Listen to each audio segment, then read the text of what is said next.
What's happening? All right, we're going. So, Thursday night game. Beth, I just seen you. Gotcha. Gotcha in the chat, whichever side it's on. I can't tell what how you look at it, but gotcha, Bucks. Looks like I got Daniel down on the Bucks and Tyler down on the Bucks, and I took the Falcons. I'll describe why I took the Falcons, okay? So this is a divisional game. The Falcons can spoil this for the Bucks, and then the Panthers jump up in it. Okay, so they'll swap. The Bucks will lose out, and the Panthers will. What's up, bro? So Richie Fresh doing our picks. You got the Bucks, bro. I guess, right? So anyway, I've been thinking about this. These divisional games, when you've already won more games, you can't really. So they've already got the Falcons got like 4 wins and 9 losses or something. And so if they try to lose out, it's going to be more than obvious what's going on. They can lose the next 3 basically if they take down the Bucks. I don't know why it looks like that to me, but I think that's what's going to happen. I think they're going to do that. They're still, even if they win next week against the Saints, and then who do they got at the end of the year? I don't remember. But even if they win a couple more games, it's not really going to change them as far as the draft. They're still going to get a good draft pick. But Kirk Cousins is the main reason I'm taking the Falcons. And it's because so Michael Penix was on a 5-game losing streak, just doing trash work out there. And so then he gets hurt, and Kirk Cousins comes in, blasts out a win against I think it was like the Saints or somebody. So he gets a win, right? So everybody's happy. And then he loses 2 games. So now everybody's questioning Kirk Cousins. But he's the kind of guy that can go 500. He can bat 500. So half of his at bats he's gonna freaking score, you know. I think this is one of his scores. And as far as the defense, the Falcons got a little bit better pass defense than they have a running defense. But the Bucks don't really run a ton. And I mean, they do, but they don't. So I'm thinking, as far as the Falcons defense, they can shut down these Bucks. I do believe they can. And as far as the Falcons offense, I think Kirk Cousins is going to go have one of those damn days, man. He's going to go out there. I know it's a night game. You can put all the stuff on it you want.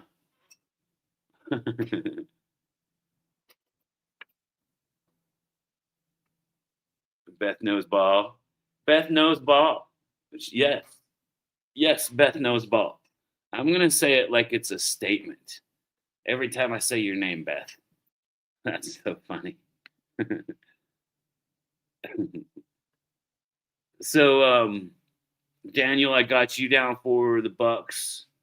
Did I miss Richie? Did he tell me for sure Bucks? Yeah. I'm just gonna put Richie on the Bucks. That's us. Dow, where you at, brother?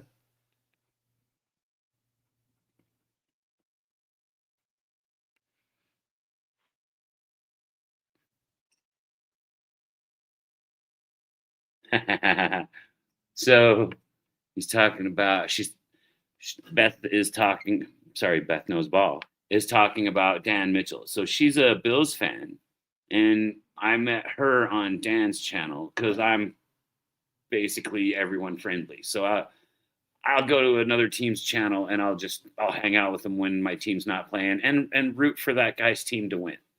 Because like none of it has, I don't have any scratch in any of those games, right? So and then I kept watching what Beth would say because she popped off something really brilliant one day. And I was like, whoa, okay. And so I started watching. And every single time she had something to say about some football, Beth knows ball. and I even said it the one day. I go, Beth knows ball. And then Dan Mitchell is like, Beth knows ball. Heck yeah. So, I mean, pretty cool. Pretty cool. Chris is on the Falcons. Oh, let's see. Okay, Chris is on the Falcons. I did not get him there. So me and Chris are on the Falcons. Sweet. Oh, that's right. He said something about Bijan, didn't he? Ah, cool. Yes, Dow has the Bucks. Okay. DTN Bucks. Cool. Oh, I think Anthony told me earlier he was taking the Bucks. Pretty sure Anthony was taking the Bucks, but we're gonna find out whenever he gets back here. Let's see. I don't.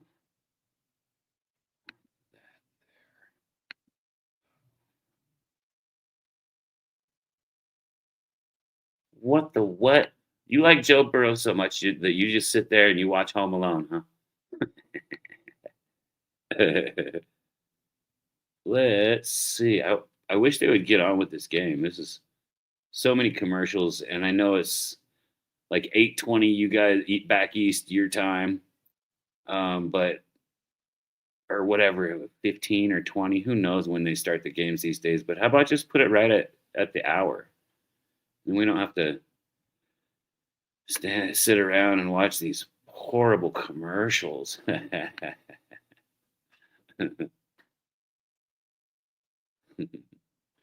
Kevin. Funny stuff. Oh, I got an idea. Let's throw down some of that Lassell music. I'm gonna make it a little bit low. Where's it at?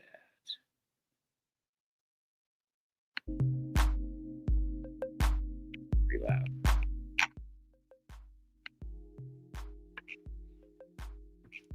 If that's too loud, I could put it lower. I think I got it at like 10% volume.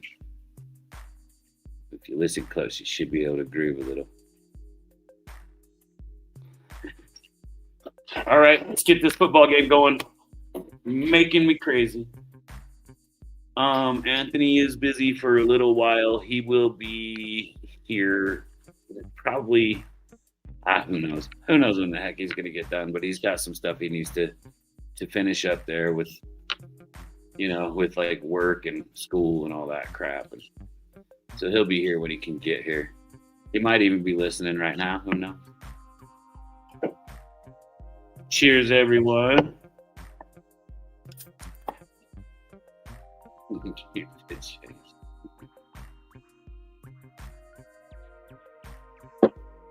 What I never understood about the Home Alone movies, Beth knows ball, is who the fuck forgets one of their kids?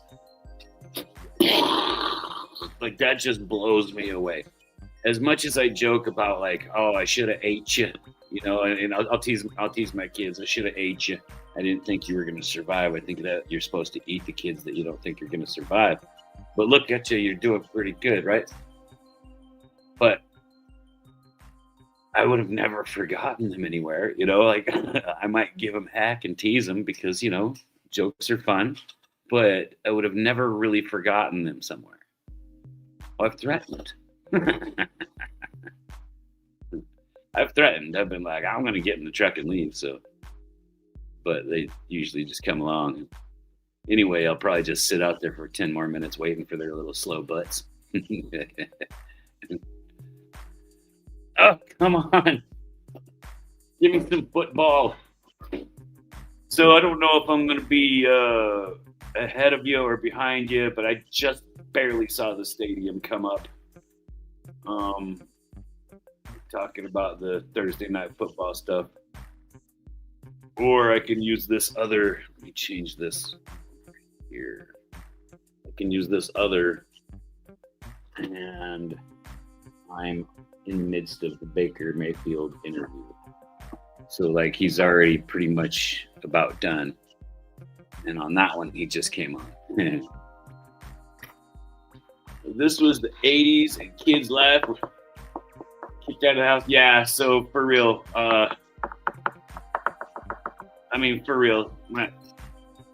When I was a kid, like we were just on a farm, and so there was no.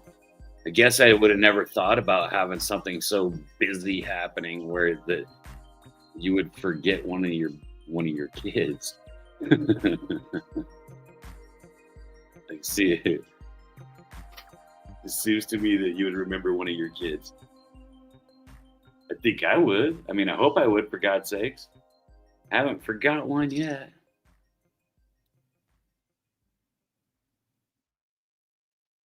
I work so much, sometimes I blank out when I'm taking them to school and I'm like heading for the junior high instead of the high school or something. But you spend so many years doing that and you're tired, you're barely had a sip of coffee. You might take the kid towards the wrong school. You figure it out. All right, here's a kickoff. I'm seeing the ball get fielded about the 3-yard line by Tampa Bay. So Falcons get the ball after the half. Everybody's getting in on this tackle, but nobody's bringing this guy down. Good run back. Good run back by Tampa Bay. All right. We got Baker Mayfield coming out onto the field.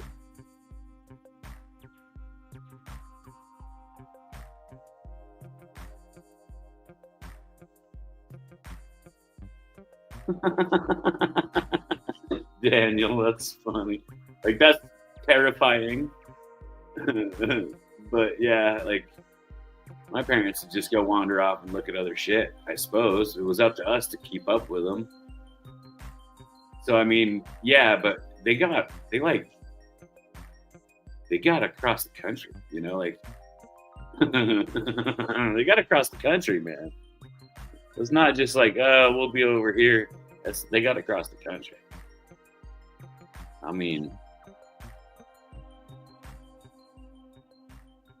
Look at Bucky Irving going.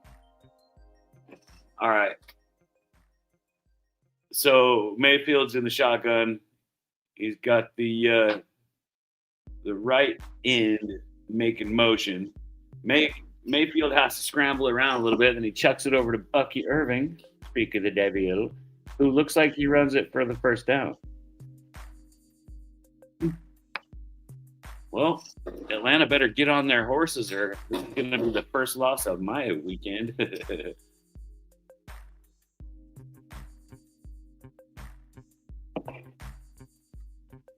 Holy cats.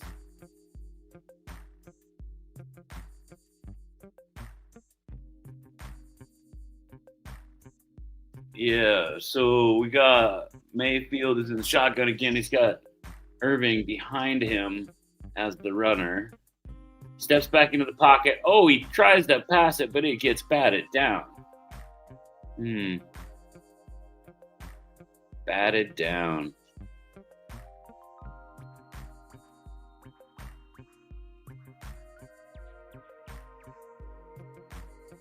Oh, whoa, that's terrifying, Daniel. Excellent job by that defensive lineman getting his hands up. Good job, number 9-4. Okay, we got a shotgun formation again. We got motion on both sides just to see what happens. Gives it to Bucky, who runs it for the first down. Looks like he may have got it. Yeah, looks like he got it. Pardon me. What's up, J-Dog? J-Dog's on the Bucks. Okay, gotcha, buddy.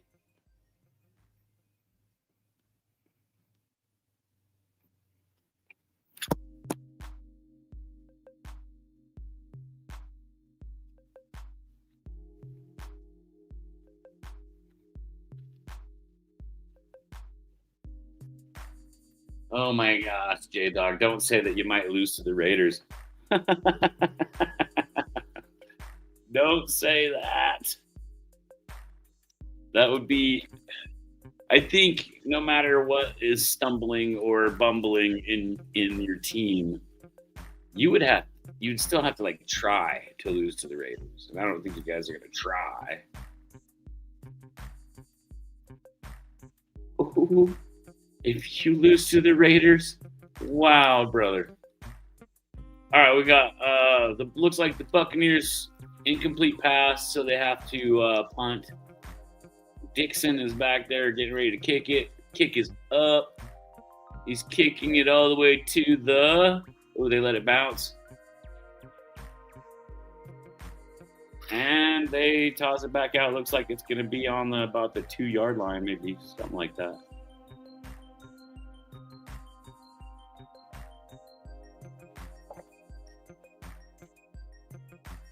Oh, be right back.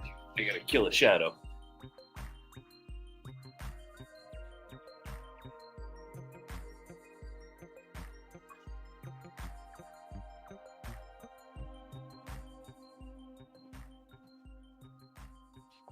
There we go. There was a shadow about this high above the bottom of the thing. Just noticed. Oh, man. So what's going on in the news? Anything good in the news? Did you guys see Philip Rivers? Fat. He's fat. He's slow. I mean, it looks like he's got a big old belly on him now, too. I mean, he's still a big guy. But he's gained quite. He's got to be what, 275 pounds or more, maybe about 275. Dang, dude. What do you think, J Dog? Did you see him? Kind of a chunky guy.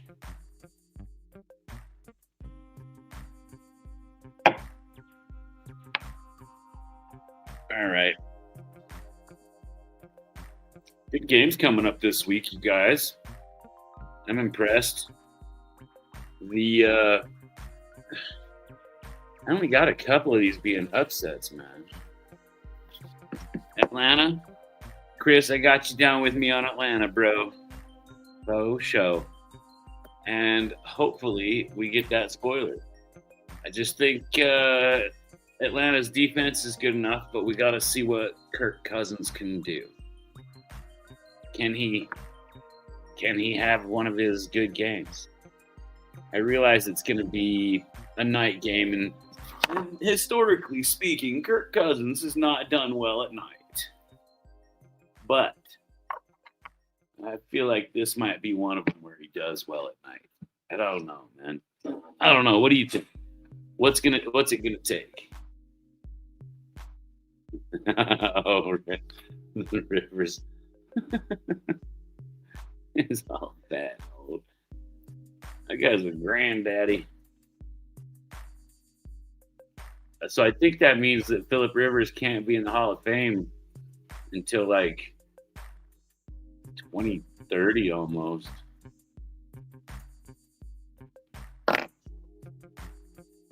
Okay, looks like the Falcons got the ball at the 6, and they're gonna hand it off. And Robinson got taken down instantly.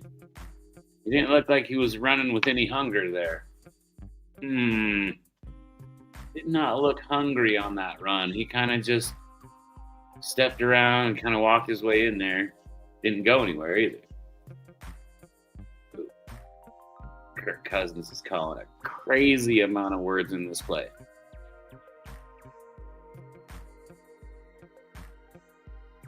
Cousins under center. 2 receivers split left. Tight end on the right side goes in motion a little bit. They give the ball to the kid, Robinson. This time he ran with hunger. And he got a first down. That's 10 yards in 2 tries. So he's still averaging 5 yards a carry. Yeah, he run that one with some hunger. That was pretty cool. I like that. I mean, the line for Atlanta did a pretty good job, and it looked like the receivers must have drawn away a lot of guys too. That was pretty sweet. All right, here we go. Cousins under center. Same set as last time. Single back, 2 receivers left. Does not give it to the back. He chucks it down to that receiver that was down there on the left side for about 13, almost 14 yards. Well done, sir. I wonder if I got-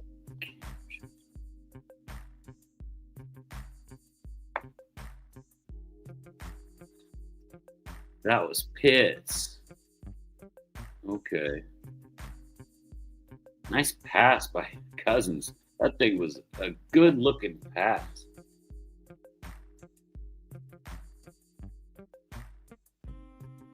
Uh-oh, we got a Jamel Dean. He's a cornerback. It looks like he's something's going on. Something's hurt. I don't know what he keeps flexing his arm and doing something weird with his arm. He was like leaning way over to the side too, so wonder. Oh, shoulder. Oh, you can see his right where he took that hit. That was a hard hit. Let's see if he moves funny. Oh, he's like one arm trying to get his helmet and everything off. He's not raising that arm up, so that must be something. Guess we'll find out. All right, motion from left to right. Falcons hand off to Bijan Robinson, who runs for almost 5 yards again. Wow, nice. Nice.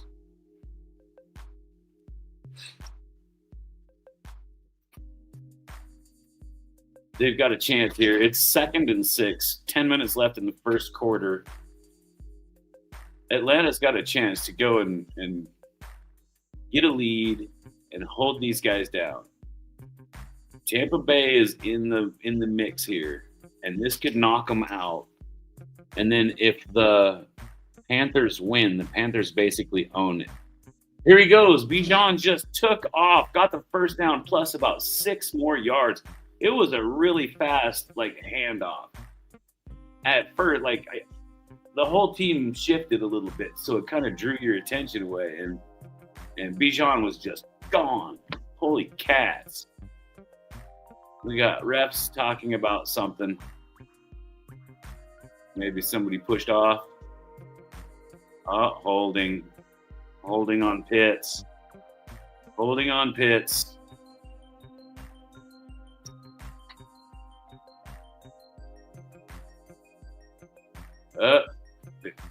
Are they going to let it go? Okay, the other ref called it, but they're not gonna bust him for it. Zach Robinson, Falcons offensive coordinator. See how good he does. I can't believe they let him have that shit. Wonder if they did move it back. All right. Gives it to the other running back, number 25, who gets about 3 yards on the carry. Who is this one? Algier? I don't know how to say his name right. It looks like Algier. Algier. Something. Can't say his name. We've got Cousins is going right up under center. Bijan is in the backfield here. And they got receivers lining up on both sides. The tight end makes motion on the right side. Gives it to Bijan, who goes on the right side and gets about 5 more yards. Maybe 4.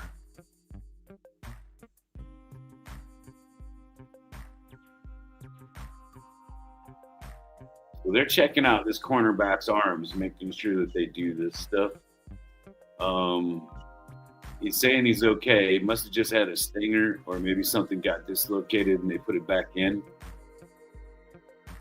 Dude. The problem with the dislocation is it's easier to dislocate next time. Same thing with concussions. It's easier to be concussed the second time. Oh, snap. It looked like a false start or something. Maybe they didn't make it on time. That Algier. He was going to be running that ball. They called false start. That's what I thought I saw. They called false start on Wilkinson. He totally stepped. He totally started going. He was trying to make sure that defensive end was not getting past him. 3rd and 7. 7:40 left in the first quarter. Oh, did we get another false start? Uh-oh, Matthews on the other side false starts. What are you doing? What are you doing? Why would you do that? These guys are having a conference over here. Nobody's wearing the wingsuit like that one goofy guy last week.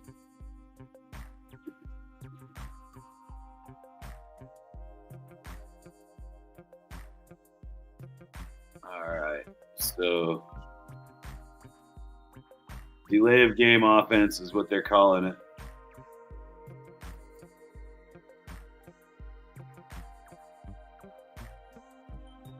Cousins is in the shotgun, and of course the defense starts coming across. What is this one? Oh shit, no, that's what they were showing. They said delay a game, so the whistle must have made the one guy jump. All right. Okay, this is the real play. Cousins is in the shotgun. He's got Algiers, or is that right? Oh, he's got Robinson back there. Who's going to block for him? Cousins throws it to the left side to the tight end, who looked like he got the catch, but he got nowhere. So it's 4th and long. 4th and long. 4th and 8. Ooh, that's rough.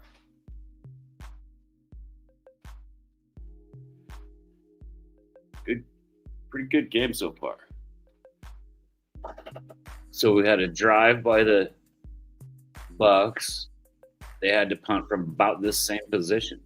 This drive, punt. So both teams had about the same quality of drives. A couple of fancy things. Nothing really panned out. There's a fair catch called at the 16-yard line. They're going to give it to him on the 17. Okay.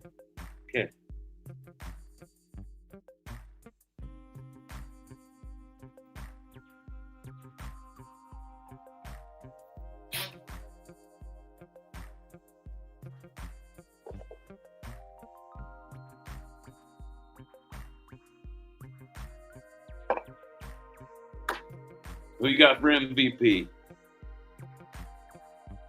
What do you think, chat? Who you got for MVP?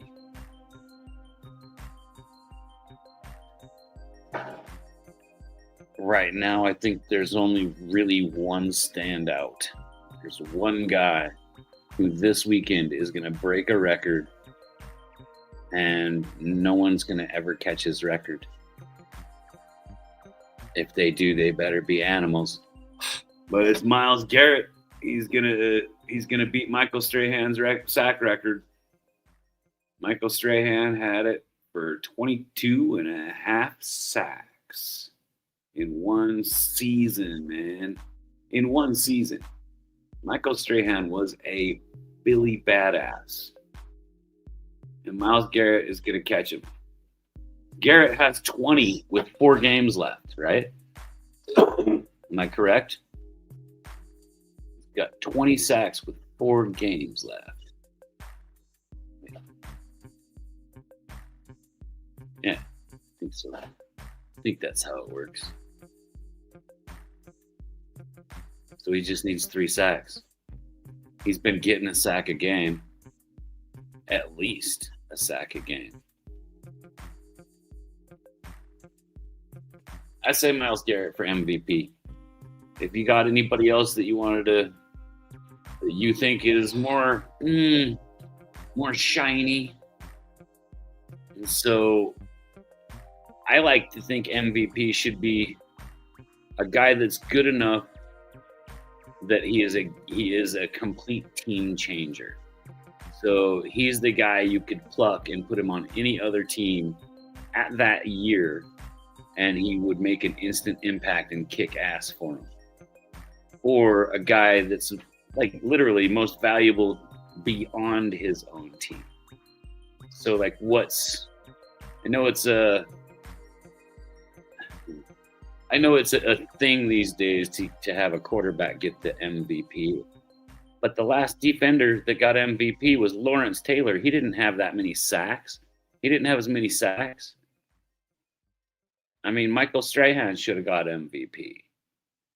Well, even then, TJ Watt tied Michael Strahan and didn't beat it. I think Myles Garrett's going to beat them both. All right. Baker Mayfield threw one in the dirt. Here we go for play number 2 on this drive. It is 2nd and 10 with 6 minutes and 18 seconds left in the first quarter. Score 0-0. Mayfield's in a shotgun formation, a little bit of motion on the left side. Now some motion on the right, and they just give it to the running back. It goes right up the middle for about 5 yards, 6 yards. Everybody's trying to strip it. He really wasn't even taken down until he got like to the 9, but they literally blew the whistle on the forward progress because people were mobbing him.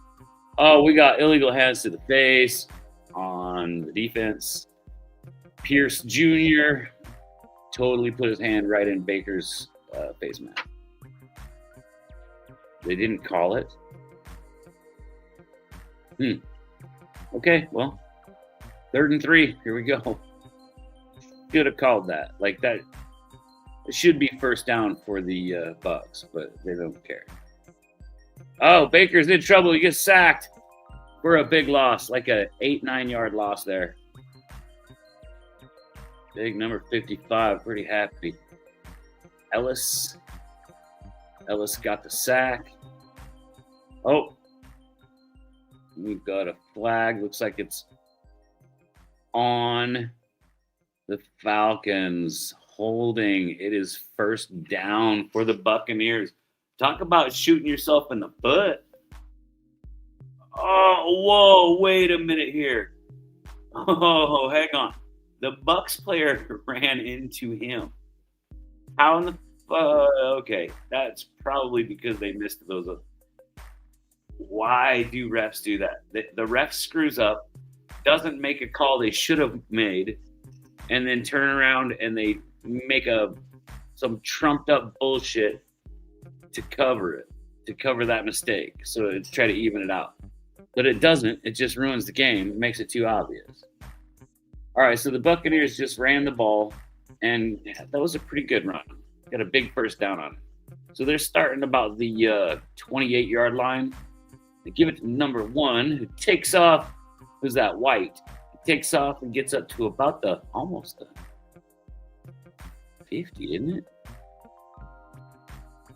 Come on, show me. Man, he got like almost to the 50, maybe like the 46 or something. And we have a Falcons player down. Man. Hughes. Oh, they're standing him up. He's limping. Let's see what happened here. Oh, he got his leg rolled on by one of his own. One of the other Falcons rolled on his leg. He's limping, but he's walking okay. I think it just I think he'll be all right. But damn, that's a scary one. I mean, you're running forward and a 240-pounder just buckles your knee for you. Rough. A good run by White, though. I mean, he took off. He got quite a ways. So, 1st and 10. Oh, got all the way to the 49-yard line. Bucks, 1st and 10 on their own 49. Baker's under center. He's got 3 receivers on the right. Must be loud because he's using the sign language to try to run the ball. And who is it? Number 7 gets stopped instantly. That's Irving.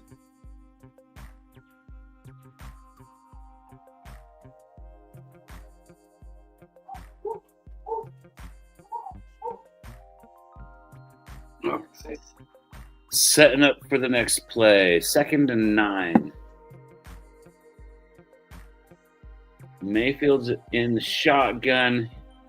Looks like he's got Irving back there with him. Irving's going to block. Mayfield chucks it way to the right to the receiver at the first down marker, Evans. The catch, Evans. That's pretty stupid stopping to do your little I got a first down thing. That wasn't very cool, man. Like, Evans, if you want to try to be cool, just trot on back there. Don't say a word. Don't do the stupid stuff. That's when you're cool, man. All right, Mayfield looks nervous. He's in the shotgun formations, in the pocket, launches it way the shit downfield over the top of everybody and their grandma and the people in the first and second rows. Just launches that sumbitch towards the parking lot because he obviously didn't want his own receiver to be able to catch him, let alone the defenders. I don't know, there's stuff like that I see out of Baker Mayfield a lot, and it makes me question his arm. You know, like, is he really that good? Because in those long bombs, it seems like he just loads up and sails it down there, and he has no idea how to put it in a bucket, you know? Mayfield is in trouble, and he gets sacked. He was trying to get away, had nowhere to go. Everywhere he turned, there was one of his own guys' butts and no way to get past. And he was being chased by a couple guys with different colored shirts. He just looked like he was trying to escape. He really probably could have thrown the ball, but I don't think he can see over those linemen. I know Mayfield's been getting balls batted out of the sky a lot. That's what I heard. But could be he's just so short he can't really see it. He just loads up and throws the ball. So I think the receiver pushed off. We're about to find out. Baker Mayfield's saying it's a first down.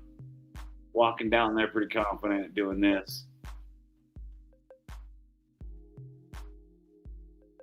Oh, penalty on the Falcons.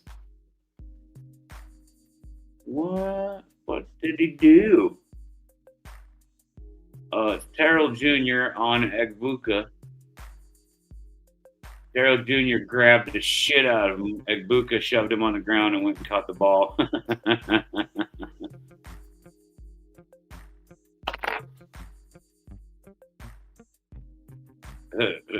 Terrell grabbed hold of him. Egbuka just pushed him on the goddamn ground and turned around and caught the ball. That was a beaut. That was a beaut.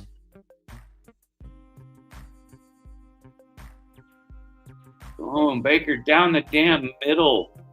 That looked like it was really close to a touchdown. I think that was Egbuka again. He looks. Oh, they're giving it to him because I don't know if he was down. They're gonna have to check this out. But they're saying on the field, they're saying touchdown. So this kid's like, did I get it? I don't know. I think he's kind of wanting to be happy, but let's see if he goes down. Oh my gosh. So, you know how some games they'll say, no, this much of the ball has to be across the line? This ball crosses the line barely. So if the line's right there, the ball gets a little bit past it. Not full on or nothing, but it looks like it's really close. I think about that far. That if they spot it on either side, I don't know if there's a way to fight against it. It's that goddamn close. Are they giving it? They're giving it to the Bucks. Yeah, it's that close. That was McMillan. That's who it was. He's pretty happy now. They gave it to him. I mean, he took a pretty good hit. He took a pretty good hit to get that. So, good job, McMillan. Nice.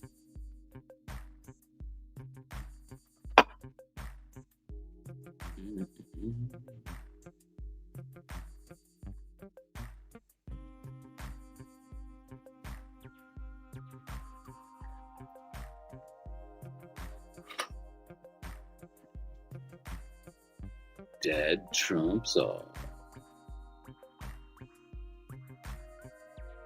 I like it when my dad calls.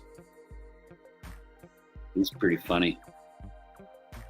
I mean, it's always something too. Like it's always something. He'll call me up and just start trying to get under my skin on purpose, like talking about how much air tire pressure's in the fucking combine or something. Oh, I was out feeding the cows, and I'm like, Dad, you know. Like, you know, I don't want to talk about your cows or your combines and stuff. What do we got here? What's up, Chris? How's it going, buddy? Hey, thanks, man. Let's go ahead. Yeah, I'll definitely talk to Dad, bro. I'll walk up out of a meeting at work and go talk to my dad on the phone. I mean, he's funny. He's funny. And he's getting up there so far in his age that, man, I better pull the time to at least talk to him on a damn phone, you know. Every holiday we do the thing, and you know, I mean, I give him a call once in a while just at work when I'm thinking he'd like what I'm doing, you know, something cool to talk to him about. Yeah.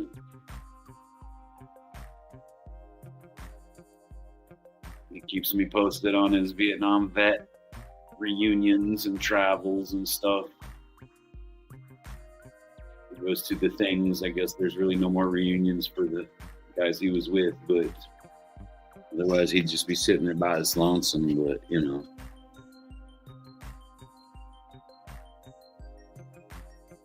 Heck yeah, bro. 100%, bro. 100%. I don't know. Mean old bastard might outlive me. Oh, they went for 2. Looks like defense was not letting it happen. Pretty good defense. There wasn't any handsy shit really too bad. Oh, they did not give it to the kid. The second goal. Yeah, now they ran it in. Now they got the score. They did not give it. They gave him a first and goal with, like I said, like with that much. Wow. Sorry, guys. I got distracted thinking about my pops. He's a funny bastard. God damn, he's funny. One of the coolest guys, man.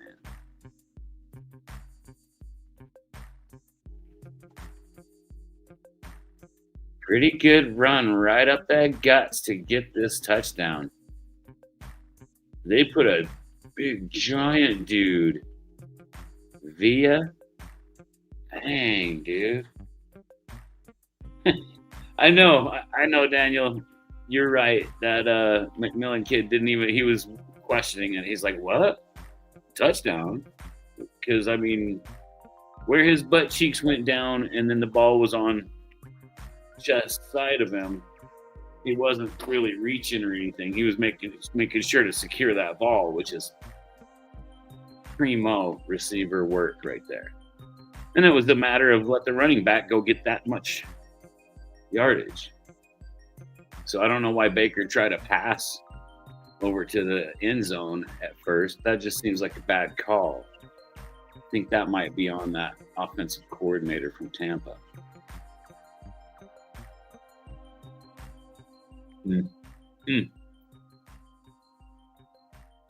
I know there's been a lot of missed calls, and then that one call that the refs just did where they're claiming that the defender knocked into the receiver. That was the receiver full on running straight into the defender. Head first, right in the middle of his body. Boom.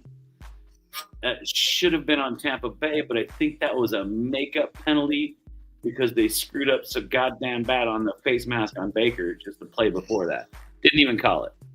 Didn't even call the face mask on Baker Mayfield. Literally the play before that. So then they just had to trump up some charges. It's what they do, man. These refs are that bad these days. I mean, it's not even these days. I remember them doing that my whole life, really. Create a penalty to make up for the penalty they should have called. Appease the crowd a little. All right. So Tampa Bay kicked off, and the boys from the Falcons decided to just kneel it in the end zone.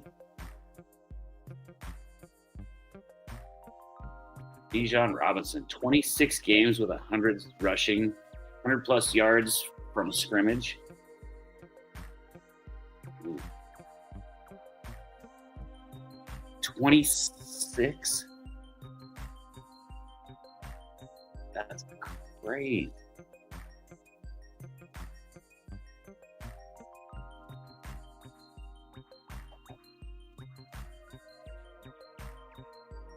All right, under center, Kirk Cousins has got a bunch of receivers on the left side. Little motion going on, fake handoff, throws it down to the left, and he hit that number 8, who was just wide the hell open. Is that Pierce?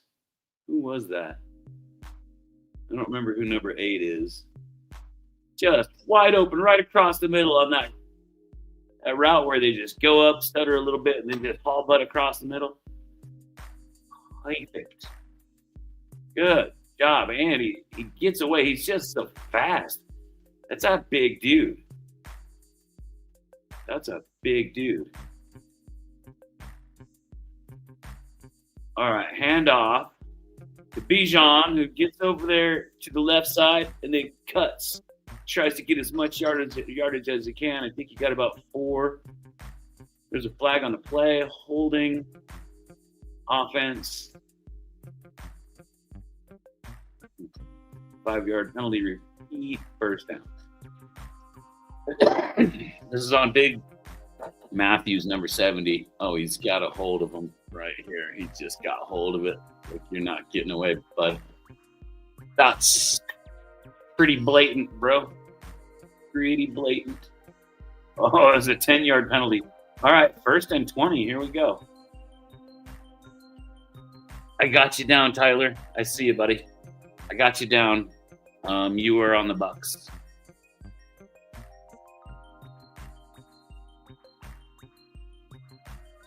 Hand off to Bijan, who blasts his way for about 8 yards.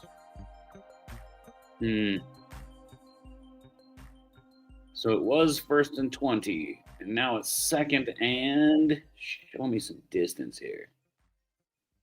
Looks like the end of the first, they're just going to run the clock out. That's the first quarter. The Buccaneers up 7-0 at the end of the first quarter. All right. That's it. Falcons 0, Buccaneers 7.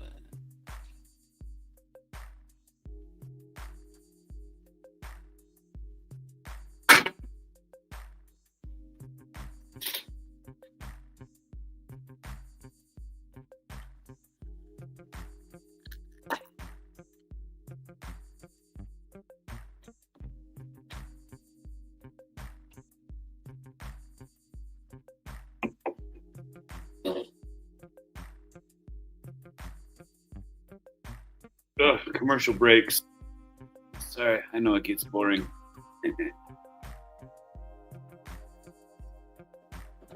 Went up to there's a ranch up in the mountains that we've been building some cool stuff for a feller. And I went up there today, and man, I tell you what, to get on the property, you have to cross like $1 million bridge with a beautiful gate, cameras everywhere, and then it's just windy road all the way up the mountains, and I mean deer running past and shit. Just gorgeous. Something about it, man, makes me kind of happy that I came out here to the mountains. Something about them.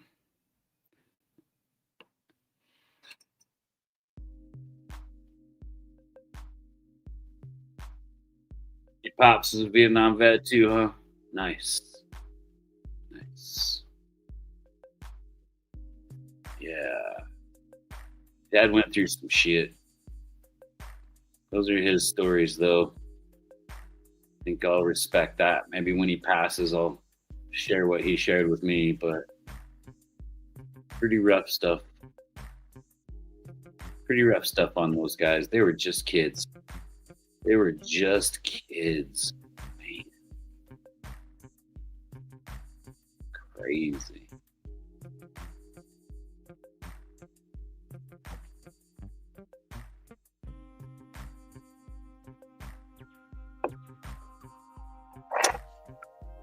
I hear that.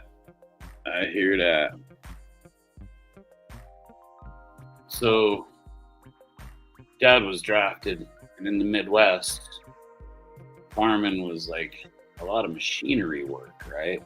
So, you're good at operating machines. You know how to do that without letting the machine kill you. Let's let you operate machines. And so he was on a armored personnel carrier. You know, the guy that had to go drop off the dudes and pick up what came back. Yeah, that kind of stuff. Pretty heavy. Pretty heavy stuff.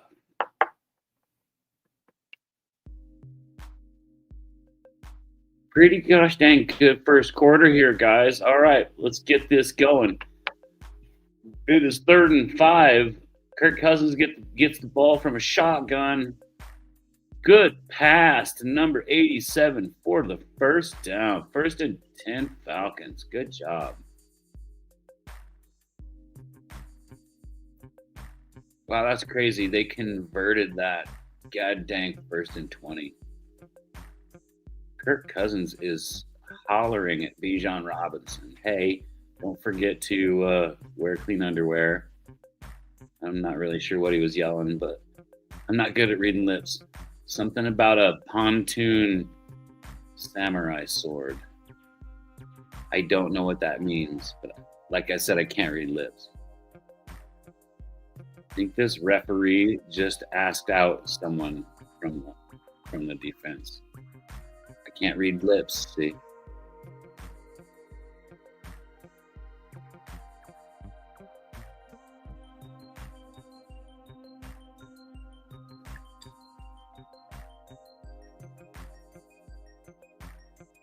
So, Tyler, we loved Esapole. When Esapole for the Chiefs got out there, hang on. Kirk Cousins hands it off to Bijan. About 5 more yards. Man, this guy is a goddamn workhorse. A flag on the play. Let's see who held. Boy, Atlanta has a really hard time with all these flags. What is this flag? A holding defense.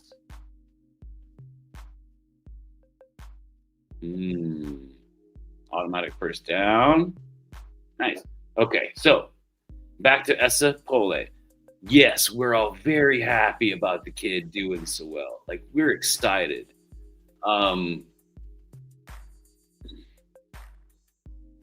He did really good in that game. Yes, we all saw it. I don't know if you want to try putting the whole fucking load on the kid yet. I say we give it a shot, but make sure that you're ready to back him up good. Oh, Kirk Cousins almost sacked. He gets away and dirt balls it at a receiver's feet, so it is not intentional grounding. Whoa. Had he aimed up to the receiver's hands, that thing would have been picked. So, pretty smart play by Cousins. Good check down. I don't like check downs, but hey, sometimes you gotta do it.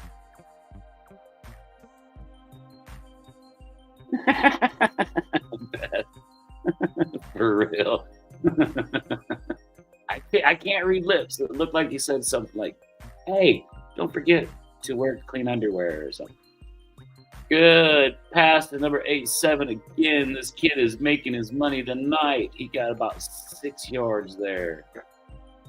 So it'll be 3rd and 3rd and 4, I think. I think it should be. Yep, 3rd and 4 is what they're calling it too.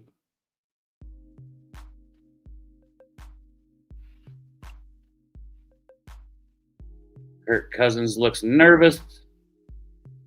All right, 3rd and 4 on the 13-yard line. Kirk Cousins throws it to the nobody. Throws it to nobody. He was being pressured. There wasn't even a receiver over there. There was 3 defenders. Whoa, that's not how you check down.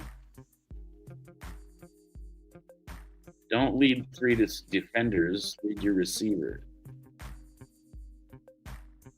Whoa, that was just somebody didn't understand the goddamn play call. So Bijan cut when he turned, and Kirk Cousins thought he was going to keep on going. So they got settled for the field goal, 4th and 4. Let's see if their kicker's worth a kick. Kick is up. Oh, hugged the left side pretty good, but it is in. Whoa, Tyler, you don't like Jawan. You hate Jawan Taylor? Have you ever met him? He's so nice, dude.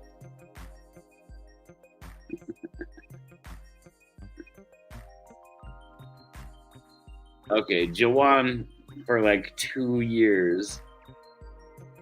You know what, bro? They're working, Chris.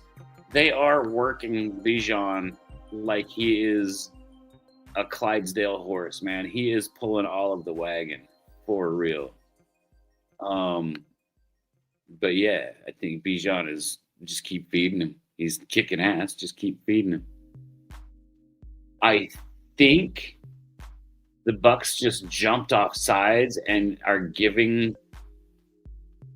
I think they just gave the Falcons a free 1st and goal. The Bucks jumped off sides. Yep. 1st and goal for the Falcons. Kirk Cousins is in the shotgun again. You got Bijan right there.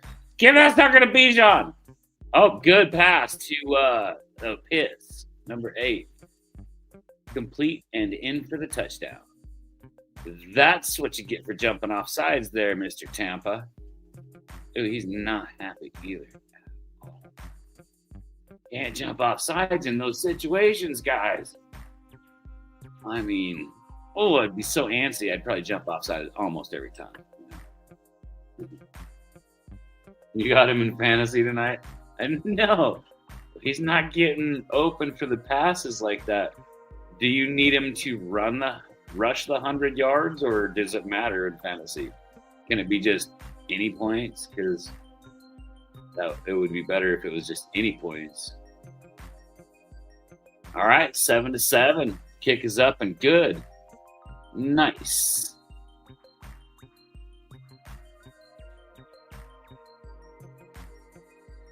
Awesome sauce. That was a good catch. He was wide open. We got a tied game with 12 minutes left in the first half. Awesome. These Thursday night games have all been fun like this, man. It's actually a pretty fun game. It's so close that you just don't know what's going to happen.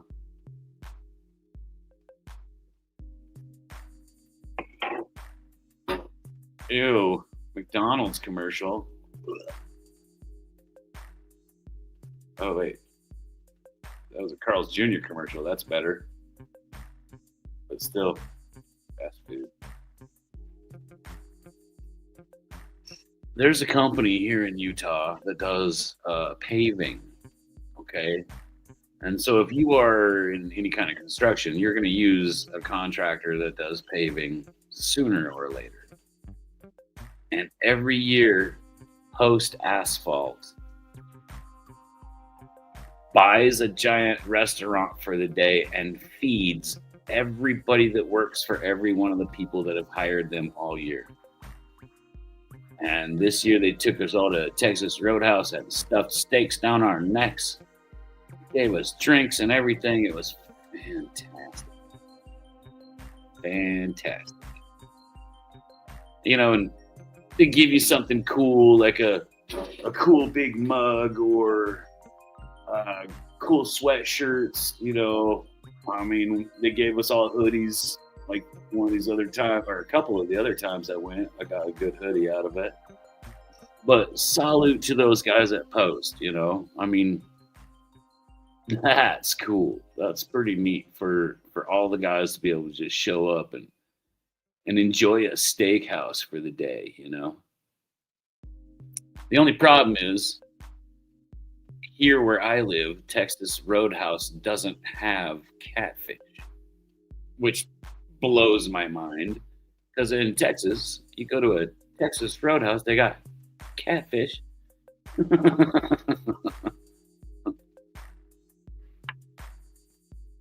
It is the bomb, Chris. It was phenomenal.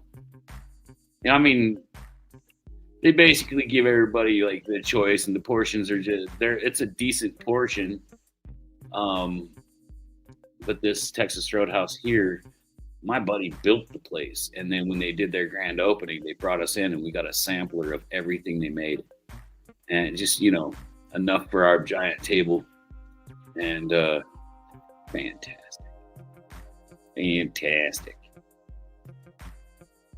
Yeah, I got on the list for that too. I like a good steak dinner, you know. I like a good tasty steak dinner.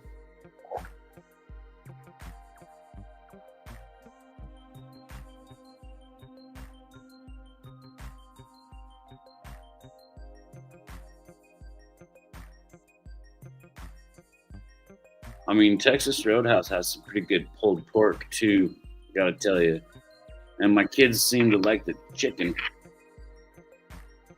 All right, we got Tampa Bay Buccaneers have the ball, 1st and 10 with 12 minutes 11 seconds left in the whole first half.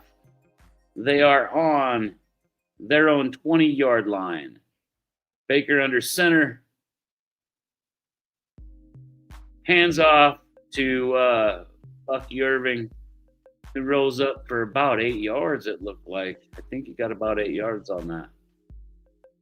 Baker Mayfield looks so tiny behind that center. So tiny. Like, it looks like he's getting ready to jump on a buffalo, like a little kid trying to jump on a buffalo.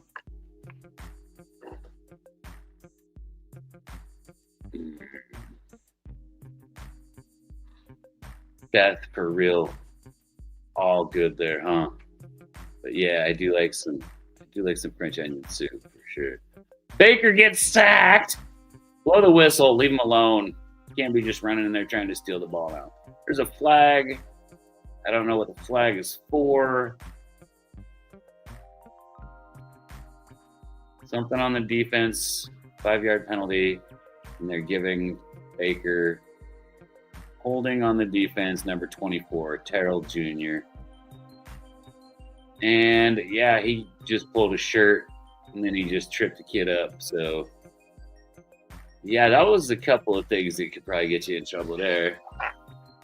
All right, 1st and 10 for the Bucs. It looks like the Falcons have no idea how to do this without getting penalties.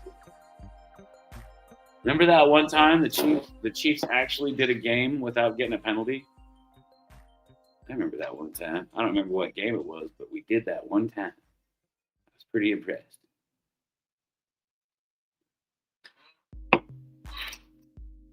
Baker's in the shotgun. There's motion by number 44, left to right.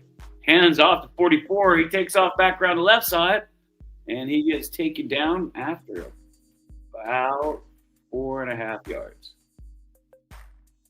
Thinking 2nd and, well, maybe he got 5.5 yards. So I'm thinking they're going to call it 2nd and 4.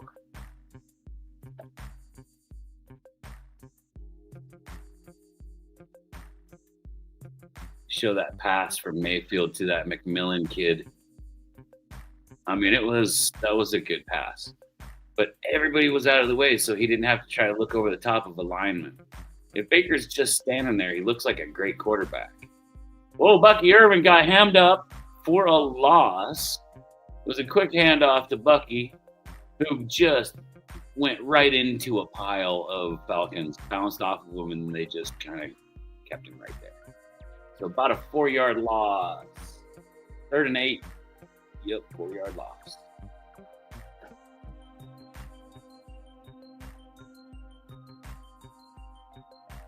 Baker Mayfield, what a goof.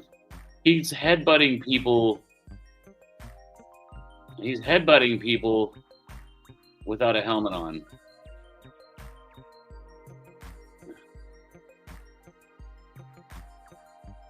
Whoa. Baker scrambling, chucks it in the dirt. Looks like Evans is trying to say that, hey, he should have drawn the flag.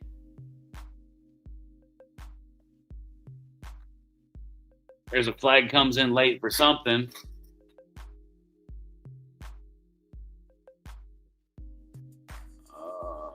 Penalty declined. I don't know what the hell happened. Feeney. What's he do? Did he hold? Oh, can't tell. All right, well, either way, Tampa Bay has to punt. So Dixon's back there waiting for the ball. Kick is up. Kicked off from about his own, 20 or something. Kicked all the way to the other 20. That's a good kick. That's like an 80-yard punt. The ball is at the 28-yard line, looks like. It's like an 80-yard punt. God damn. Ah, wait. 60-yard. That's a 60-yard punt. Never mind. Which is still pretty damn good. I don't know if I could kick the ball 60 yards on my best day. You ever take a football, like a legal football, and try to throw it 30 yards? And people go, we can't throw 30 yards. Fuck, I can't throw 30 yards. Damn.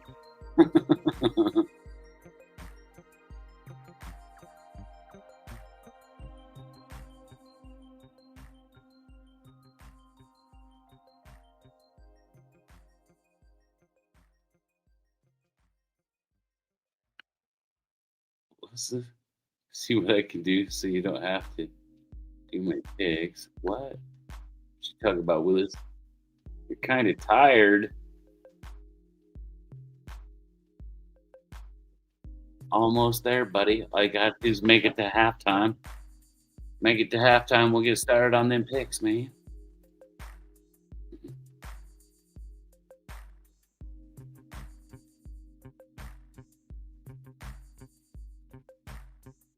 I mean, right?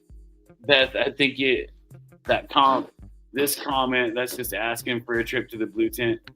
Is that because is that because Baker's always doing the headbutting thing? It's just baffling to me. Like if I was over there on the sideline, I'd be like, oh, don't do that. I don't want you to get hurt, because you're the quarterback. But at the same time, the temptation to just go wham and put his little ass on the fucking ground would be so hard to say no to. You know what I'm saying?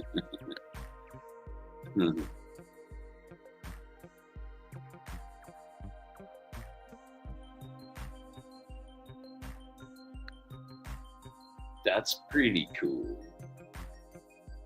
That's pretty cool. I played football, wrestled, and ran in track.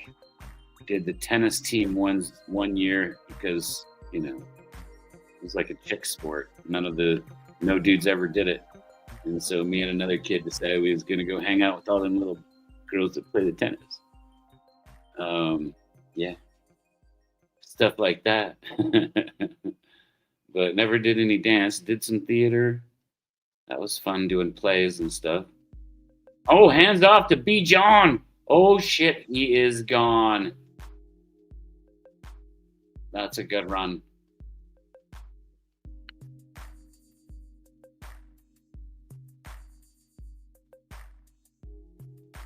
You gotta be shitting me, Chris. You gotta be shitting me, Chris. That flag takes it all back because number 81 Drummond was holding. Oh, Bijan just had like a freaking 20, 25-yard run there. Oh my gosh. Oh my gosh. Dude, it's not just the ref's fault. Literally, the Falcons are every single play, dude. They cannot figure out how to do this without getting a penalty. The coach is like, he's like, open the window. I can't read lips. So I don't know what he was yelling. Something about open the window. What the hell's going on here? Flags on the play. I'll start on the Falcons.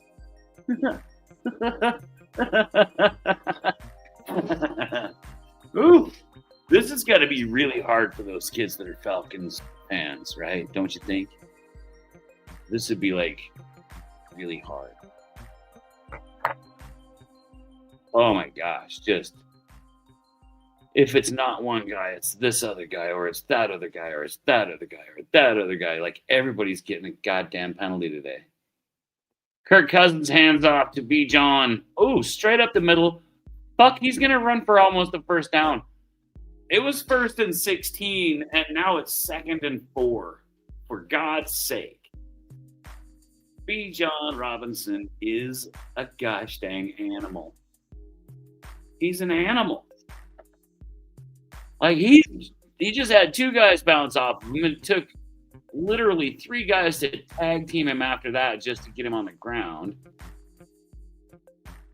This guy's a freaking beast, dude. Now that's an angry run. Yes, Chris. Well said.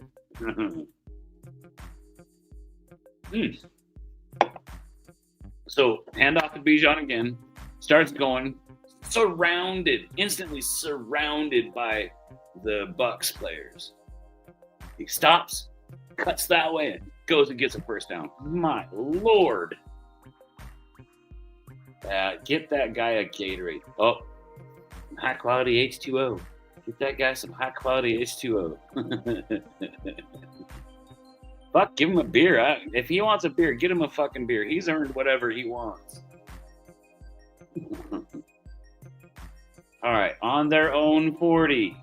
1st and 10, Atlanta takes the ball. Kirk Cousins from under center. Passes it down the middle short, intended for receiver number 1. And he throws it about 5 yards shy. Bijan's just like, damn it, put me back in there. Damn it, put me back in there. Like, if anybody's going to go win this goddamn game, it's going to be me. So put me back in there. What's he doing? He's spreading out to the right. So Bijan is a receiver.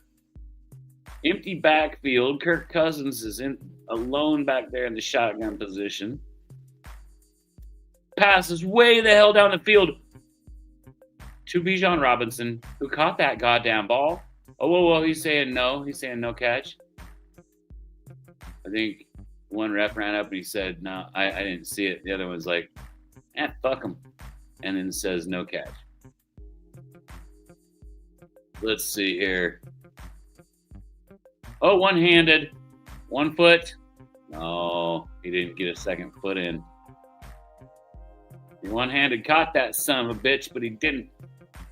He was being held.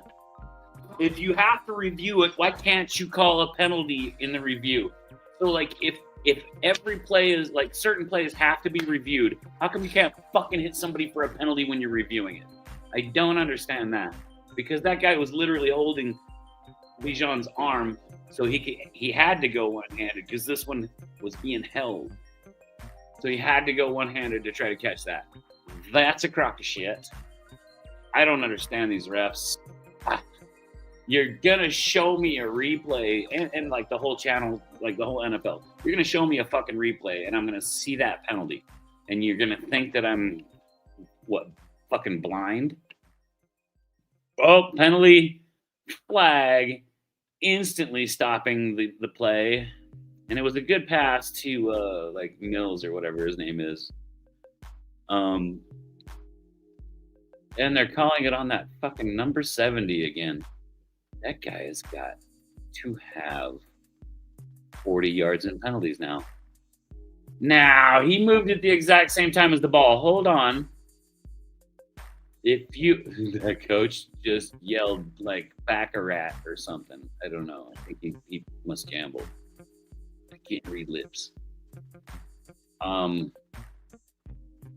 That guy's foot moved when he stepped back. His foot literally moved at the exact same time as the ball, which was a split second faster than everybody else on the line. Kirk Cousins from the shotgun throws short to that's Pitt again, who gets up there about 3 yards from the first down. So it's going to be 4th and 3 at the 50-yard line. Probably going to have to punt it. And the coach from the Falcons looks pretty upset. Shit, are they going to go for it? They're going for it. But we have a player down, Tampa Bay player down. Uh-oh. Oh, that's not good.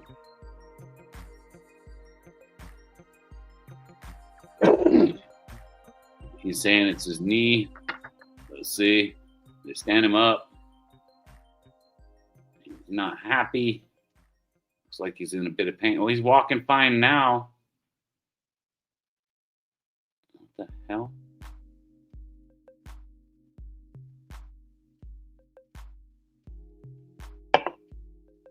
I don't understand what just happened. No idea what just happened to that kid. He's just walking fine now, all of a sudden.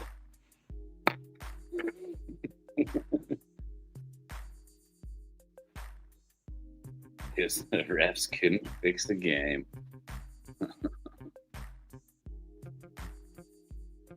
Yeah, for real, Daniel. If you were allowed to review and then like call the refs out every time they're fucking this shit up, like the NFL would have to do another investigation into the NFL and then find the NFL clear of any charges again. So. Oh, the punt goes all the way to the end zone.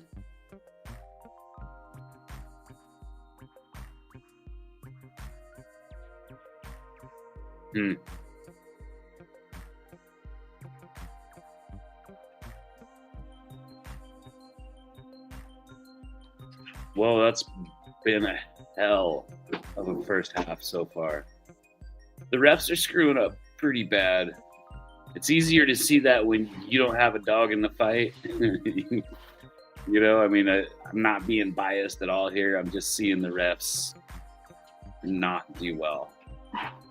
But then again, the Falcons draw so goddamn many flags. How could you tell if the refs were doing bad or not?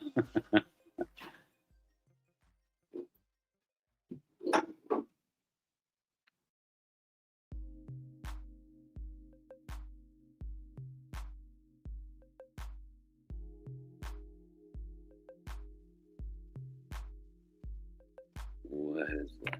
Me right here. So yeah, Daniel, I was wondering if he got racked. I was wondering if he got racked up there, but he wasn't like holding his belly. He wasn't holding his groin or nothing. He was just laying there. He tried to sit up and he laid back. He slapped the ground a few times. So I don't know. Maybe he got hit in the gut just right and lost his wind because, I mean, when you can't catch your air, that's just might as well be getting racked. The same idea. Oh.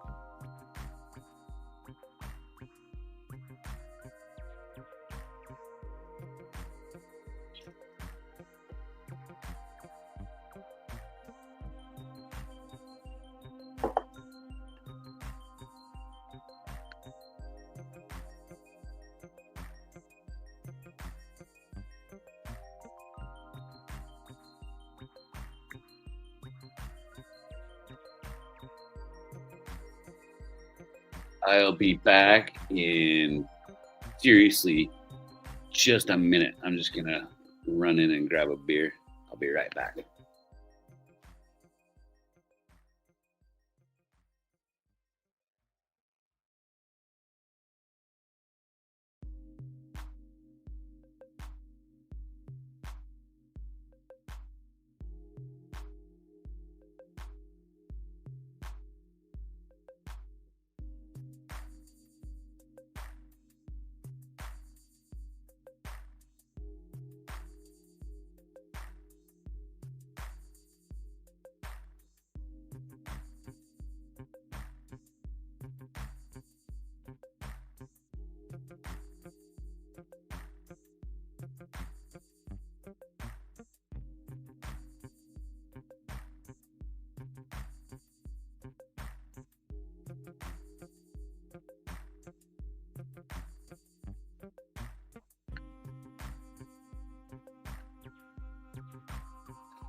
What's up? I'm back. Sorry.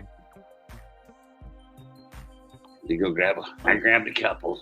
Could be here. Okay, let's see. Get back into the game. I made it too. 3rd and 6. Mayfield's in the shotgun. Tampa Bay throws the ball deep right. First down catch by Evans. He does his stupid thing again. That makes you look not cool, bruh. This chair sucks, you guys. I'm about to throw it out on the lawn. Put a sign on it that says, burn me. Good pass. Good pass by Mayfield. A little bit high, but it was above people that were going to tip it, so about time. Baker passes to number 2, who gets hit and then still spins his way for a first down. About a 12-yard gain there. 1st and 10. Tampa Bay driving down the field, looking like nothing's going to stop them. Ooh, that receiver got hit pretty good, and he spun it off and still turned around and got the extra 6 yards out of that. Well done.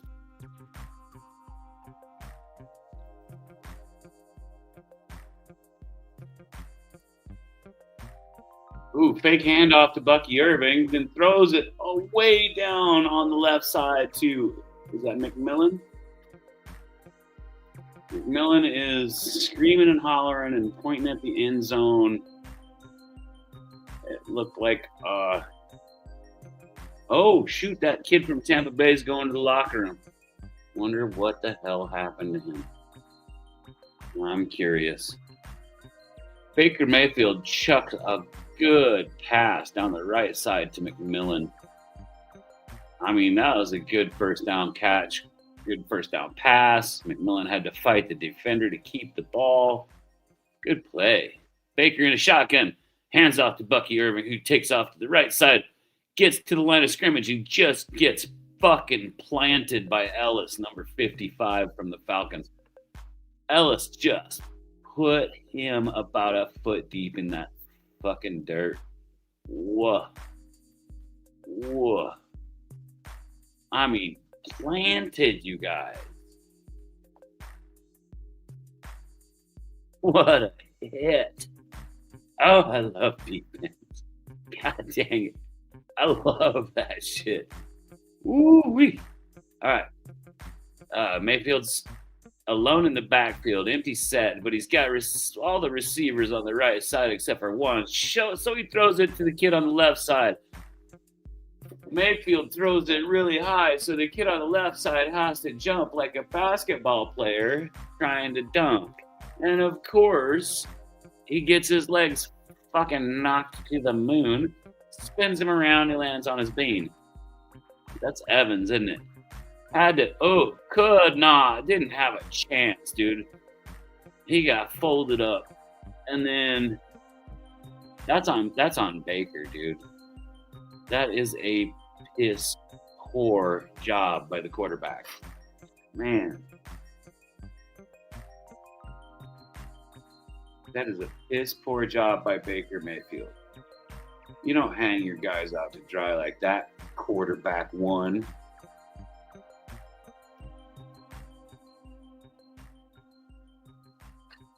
That was Evans. That was Evans that took that hit because Baker doesn't know how to keep his receivers from getting killed. He's pissed off too. Hung him out to dry. Baker hung him out to dry. Right there. That's what I saw. I saw Baker Mayfield throw that ball way too fucking high because he's not tall enough to throw over the top of the big defenders. So he has to launch the bitch. He has to launch it because he can't throw it. That's all on Baker right there. I'd be pissed off if I was one of his receivers. Let's see what he does this time. Baker is gonna get sacked. He's just trying to run back and forth for some reason. Yeah, and he gets taken down and swatted. I think he got back to the line of scrimmage. But 55 and 3 both hit him. Ellis and Bates both hit him. They were going for the ball. They were trying to Ellis was trying to slam him, and then Bates was trying to slap the ball out. So I guess if they just fucking everybody wrap up the what like Ellis does, and then you won't get away so much. 49-yard field goal attempt. Kick is up and good. Down the middle. Good job. Well kicked, bud. What's his name? Dixon. 10-7. Buccaneers are winning with 2 minutes left to go in the half. McLaughlin. That's right. Dixon's the punter. McLaughlin. McMillan. I think it was McLaughlin. That's a tongue twister. McLaughlin. Yeah, if I was Mike Evans, I'd be pretty pissed off at Baker Mayfield right now. Because if he was with any other quarterback, that ball would have been perfect to him. He wouldn't have had to jump. He could have made a move. But no, he has to take all that time to jump way the shit in the air and then wait for gravity to pull him back down, and a defender is just picking up speed. Boom, hit him right in the back of the fucking knees and spun his ass over tea kettle. And that's all on Baker Mayfield. For being so fucking short, he has to throw it like this. He can't throw it like this. I mean, I don't even know if he can throw it like this because he can't see that guy. He just goes, he's supposed to be here.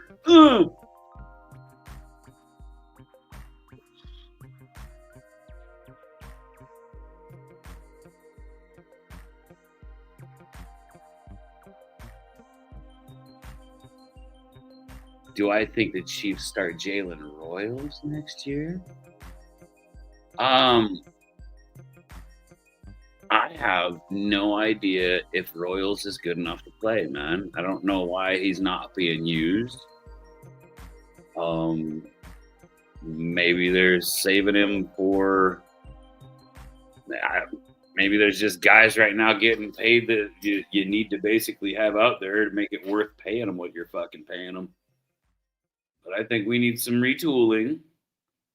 I know everybody wants to look at Bijan go. Bijan just runs it it was a quick pass over to him. So this is a catch and run. He gets 10 yards for the first down. Bijan is having a day. So I think the Chiefs need to revamp a lot of shit. We've got guys that are overpaid but not worth it. We got a lot of changes to make because we're going to have guys retiring. We got guys coming up that want to get paid. I don't know who the fuck's going to want them, but they're going to want to get paid. So if we're going to keep them, okay. If we're not going to keep them, then Don't just throw all these rookies out there. Use that money that we're not paying those guys to get some good enough talent, but don't like use that giant bag like that all these guys want. These guys are fucking prima donnas all over the NFL. They want too much money, then they take too much of the cap space, and the team basically is stuck with them being the high paid guy, and everybody else has to be a fucking rookie. And I don't like it. I haven't seen a receiver worth the bag I see that Tyreek got, or any of these other receivers. I don't see a receiver at all out there worth it. Seems to me, if that guy's that receiver, you better be able to throw that ball to fucking him every single time for the entire season, no matter how many times. And he should be able to go get 20 yards. Every fucking time. You should never have to worry about him being covered. Even if he's double covered, you better be able to catch that sumbitch and get 20 yards. But these receivers aren't that good.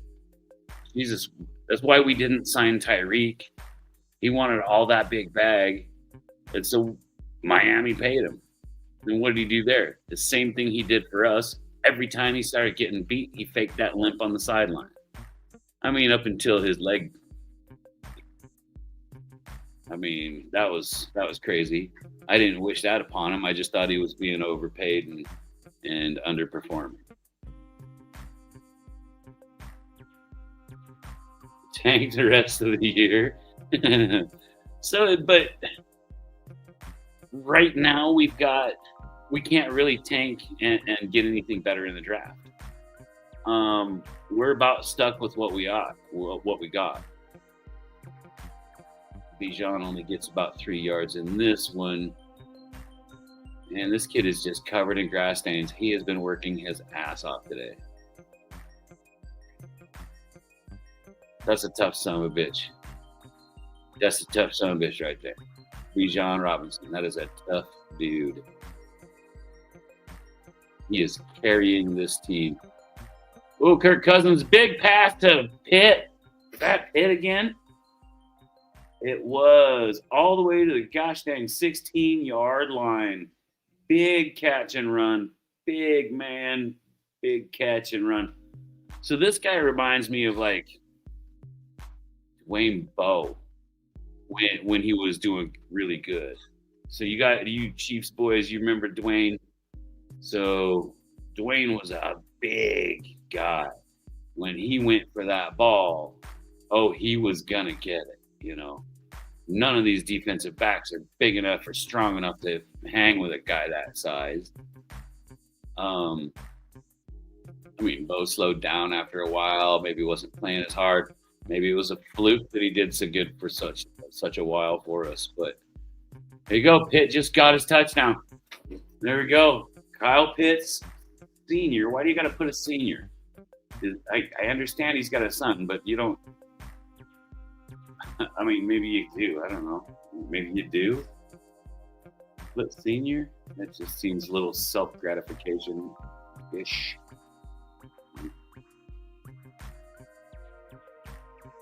Great catch, though, by Pitt.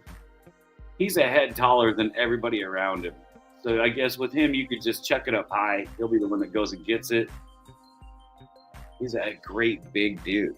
All right, here comes the extra point kick, and it is up in good 14-10. Atlanta winning with 38 seconds left in the first half.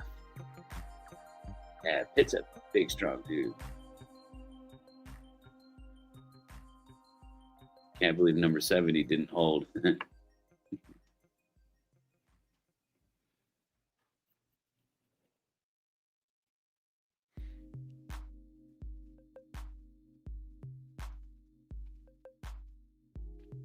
Okay, who do you got there, Chris? Let's see. You almost picked Pitts for the game. You know what? It was too iffy because, I mean, really, how would you know that Pitts is going to do this? For some reason, though, I thought Kirk Cousins was going to have a good day. And so But I would have never. I guess I didn't even. It didn't even dawn on me. Well, I don't play fantasy or nothing, but it didn't even dawn on me to look through the receivers and see which one was the one I thought Kirk Cousins was going to pick. You got two okay tight ends on your team. Who are the tight ends that you got on this team today or this weekend? I'm curious.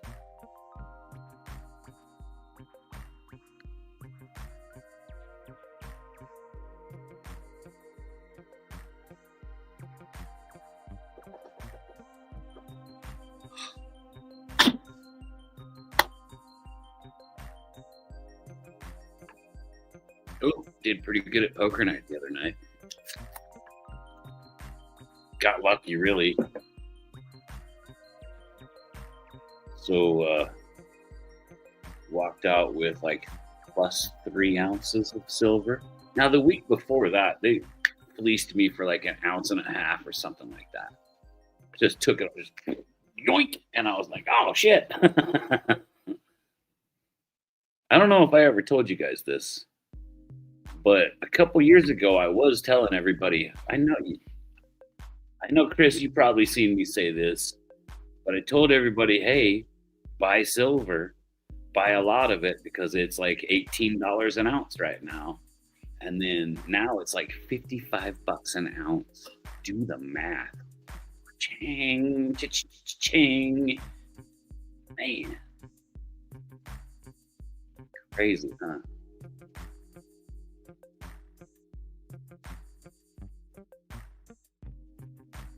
New Drake, or so we got. New facial, give it load. Hunter Henry's and Brenton Strange. Okay, now I've heard of that kid too. Hunter. All right, Hunter Henry's pretty damn good, dude.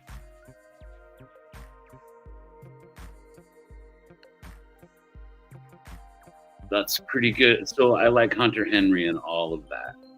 That's a good idea.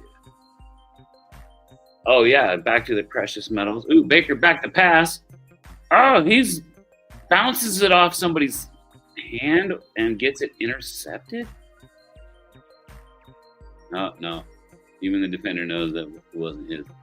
Gold is crazy high. Okay, so I do a lot of scrap stuff too, bro. All the precious metals are high as crap. You get just it feels like a little bit of copper, and you can go get a 30 pack, dude. I mean, you're gonna get like freaking $60 and shit. You don't even have to have a lot, you know. With steel, man, you gotta take a truckload to get any goddamn just to get the fuel to take the fucking shit to the scrapper. But with copper, nickel, aluminum, like all of the different precious ones, even the cheap precious metals like the aluminums and stuff, it's pretty good right now. I think that's the way it's going. So everybody's going to start collecting these different precious metals, and we're going to have to use those for trade because the dollar is going to freaking tank on us, man. Oh, look, a face mask. Alford, number 20 from the Falcons. Oh, he totally did. He let go quick. I think it was unintentional. It was one of those things, but still a face mask. So as far as the gold and stuff, bro, hey, Daniel. So your best bet is to, invest in gold because it's never going to go back down. If it does, it won't go down a lot, so you wouldn't lose a lot. But with like silver and copper and stuff, that stuff it does this roller coaster thing where you never know what's going to be high and what's going to be low. I mean, like I say, just a couple years ago. Oh, so last year silver was 25 an ounce. It got down to like 25. The year before that, it got down to like, I don't know, like 16 almost. Maybe about 2 years ago, it was like 16. Or maybe 3 years ago, it was like 16. 2 years ago, I think it was like 20. And so, like, all of a sudden, boom, it's like $55 that damn ounce. And so investing in silver was a good idea for me. Helped me make sure that my credit can stay really good, because anytime I feel like I need something, I could just trade out some silver. I mean, I don't have like a fucking Scrooge McDuck vault or anything, but I stacked a couple of pounds, here and there.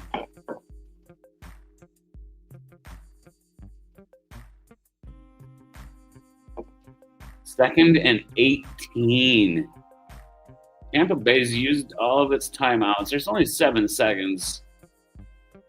Fucking go for it. Just everybody run to the end zone. Baker, just throw that ball up like you do. He's got it at his own 34-yard line. Oh no, Baker's got it at the Falcons' 34-yard line. So he could make this. Ooh, the Falcons used their timeout. They're just gonna do this for the last 3 goddamn minutes. They're just gonna use up all their timeouts so that one play can go off. Oh, here, everybody have some water. This is a little halftime break before halftime. The kicker's getting ready. He wants to go kick the goddamn 3 points and make it 13-14. That's Jake McLaughlin. But Baker says, fuck it. 2nd and 18. I got 7 seconds. Let's throw it to the goddamn end zone. Use up all 7 seconds. Shotgun formation. Got White in the backfield with him. Baker can't decide where to go, and he throws it in the fucking dirt. And Ellis scoops it up like it was a backwards pass, but it wasn't. Refs are a little smarter than that, but smart instinct. Okay, so it's 3rd and 18 with 3 seconds left. So they're bringing the kicker, that McLaughlin guy, out there. He looks intense. He looks like he wants to make this. He looks like if you gave him some shots of whiskey, he'd probably fist fight it. Kick is up, and it is drilled right down that middle. So it is 14-13 at halftime. Atlanta Falcons winning by 1 point. That's fun stuff. There.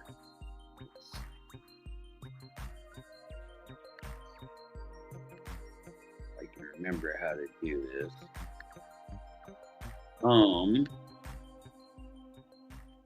Let's go through the game picks. Let's get the rest of these games picked here.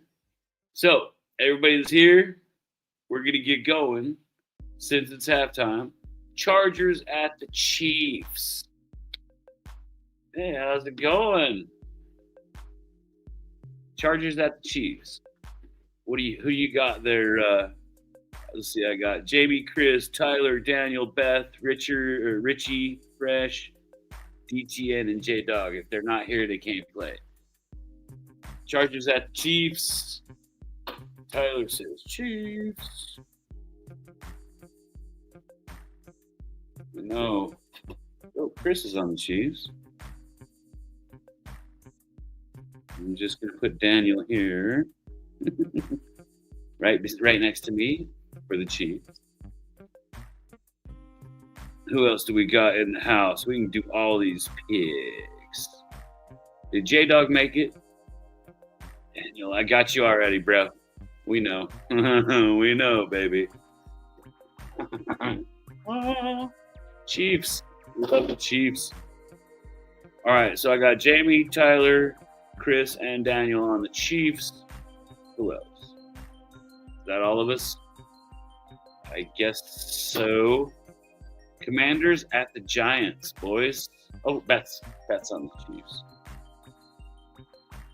Gotcha, bet. All right, Commanders at the Giants. I took the Giants. Going Jackson Dart. He's gonna get this W. Commanders bet. Think Jaden Daniels is gonna have a good day again.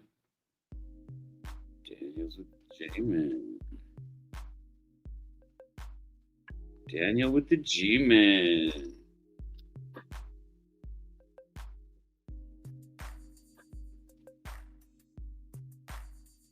Chris, the Reds. The commies.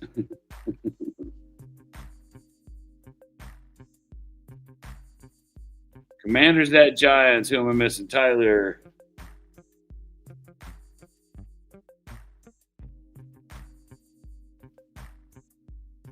Did he put it up there? No, he didn't.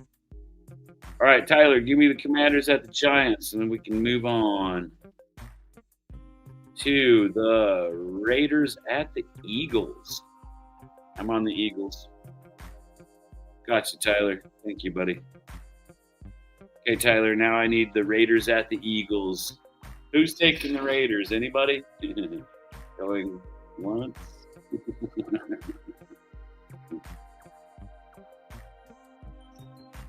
Chris Eagles. Pat Eagles.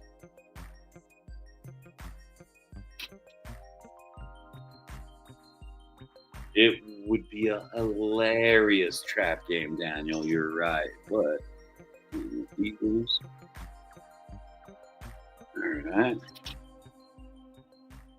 Let's see.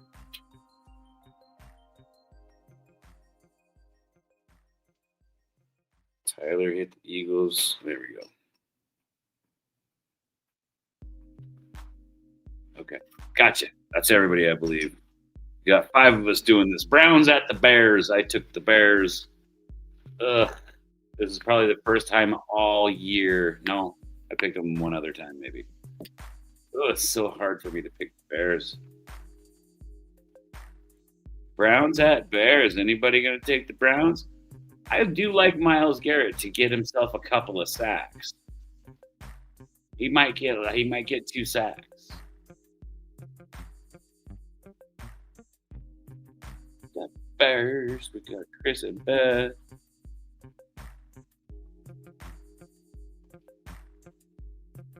Okay. Got Tyler's on the Bears.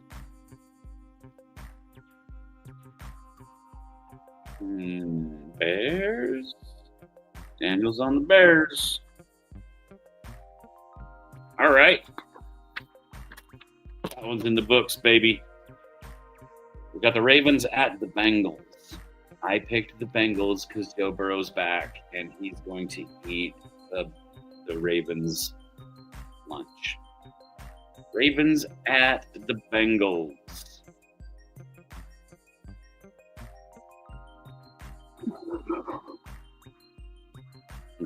Bets on the Bengals. Bungles. Daniels on the Bengals.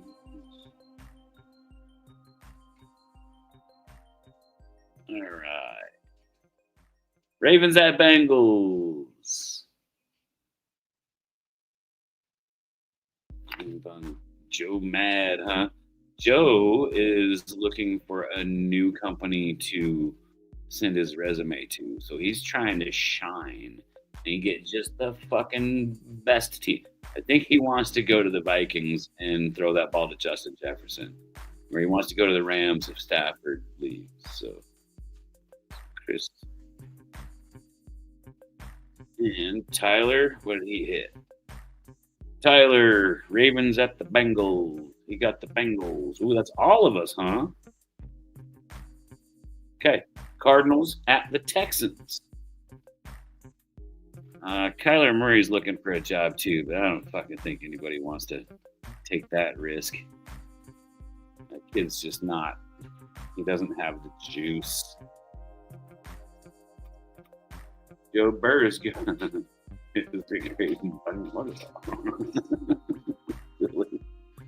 Chris is on the Texans. Beth's on the Texans. Cardinals at the Texans. Daniel's on the Texans.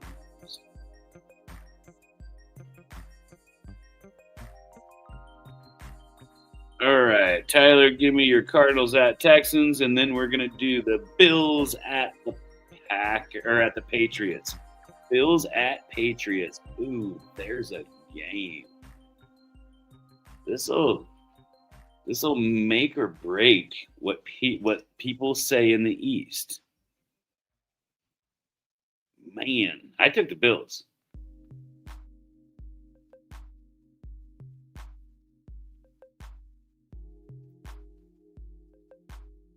Bills. Okay, so Tyler's on the Texans. We got Beth, Daniel, Chris,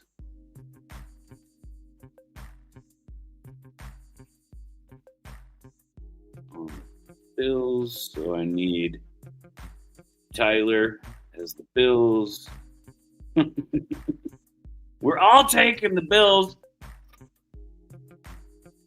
We can't all take the Bills. There has to be a bad guy here.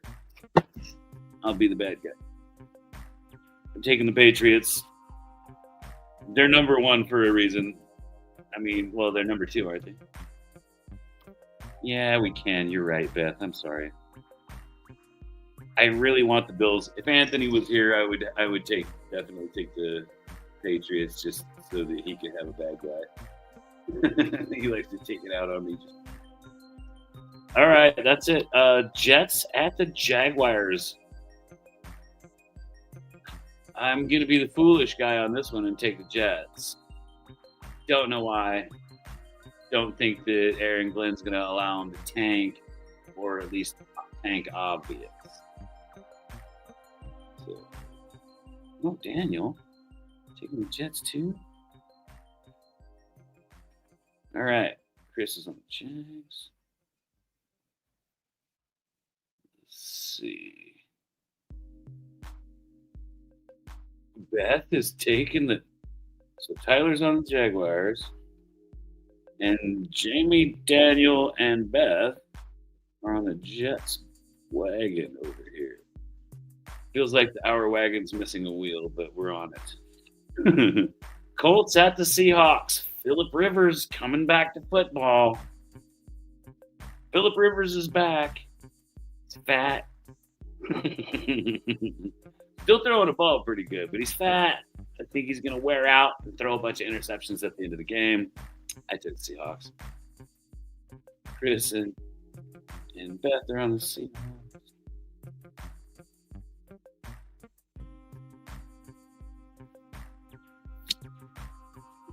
Daniel. Tyler, what do you think? Colts at the Seahawks, Tyler.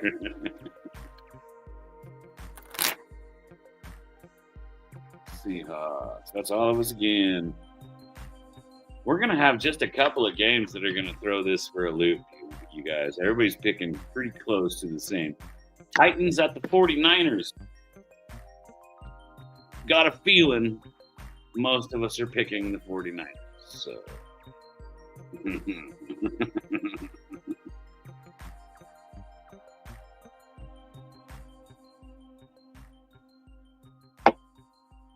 Titans at 49ers.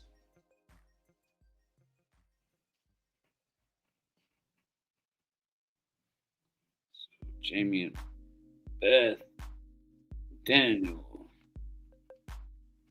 on the 49ers so far. Chris, 49ers.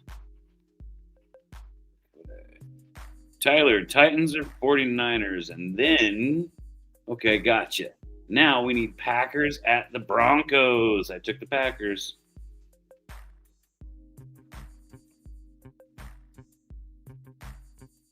Packers at Broncos. The Packers are favored by like 2.5 at Denver. Beth's taking the Broncos. Broncos are tough, but but I don't know if I want to say they're that tough. Let's just say it's going to take a lot of winning me over to win me over for the Broncos.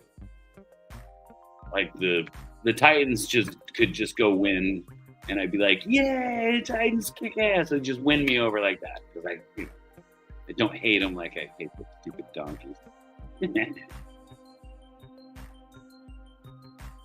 All right, Tyler said the Packers. What did Chris get? Pack. Okay, now we got the Panthers at the Saints. Panthers are fighting for that spot. The Panthers want the Bucs to lose this, and then if they could get a win against the Saints, pretty much secure taking that division. They would have to. It would. They're both like 6-1, half dozen of the other as well. But let's see here. I got Beth and Daniel on the Panthers.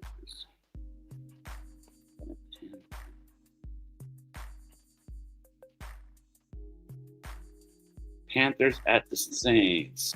Chris hits the Panthers. All right. Tyler. Okay, next game is the Lions. All right, Dow. So, Chris, you taking the Panther? Is that supposed to be a Panther or a Saint? It looks like that's a cat, right?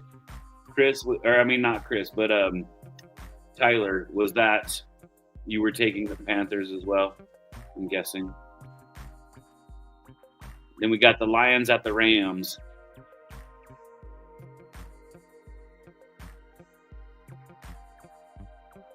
It's okay, Dow. We'll get it next week, buddy. Yeah, we're down to the last of them.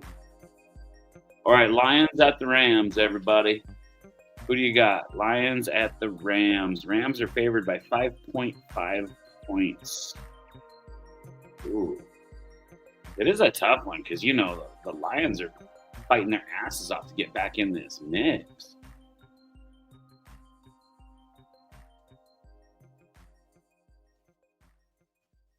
Chris says Lions. Daniel said, oh, Chris said Lions. And Daniel said Rams. And I missed what Beth said. Let's see.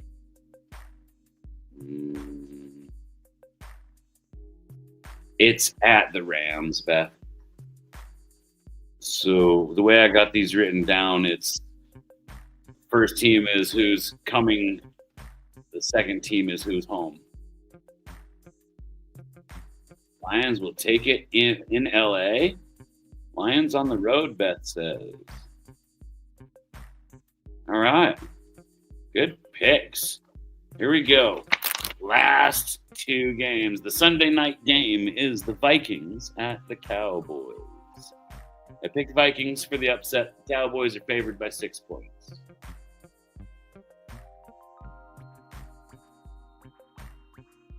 Ooh, Bijan got hemmed up before he could get the first down. All right.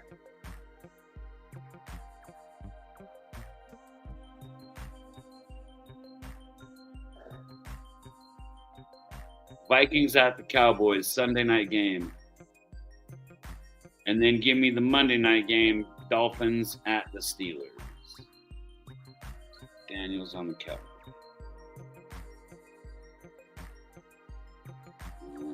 Tyler's got the Vikings.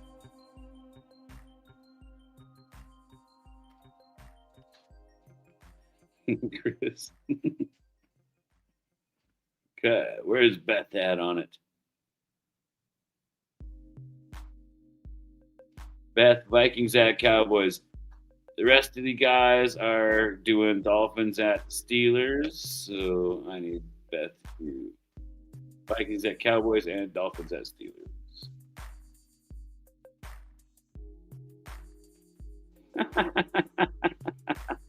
So Beth is taking Vikings. All right, now for the Dolphins Steelers, I took the Dolphins. I know I hate to do it, but I think they're gonna get it. Daniel's taking the Dolphins. Let's see.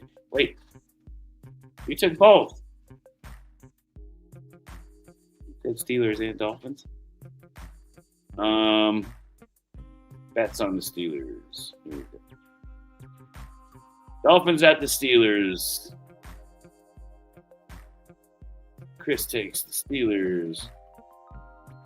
All right, Tyler, what did he say? Steelers. Daniel said both.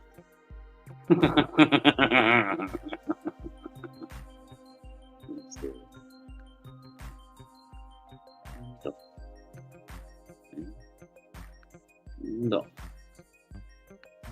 Steelers, Dolphins. What do you think, Daniel? Are you really going to take the Dolphins?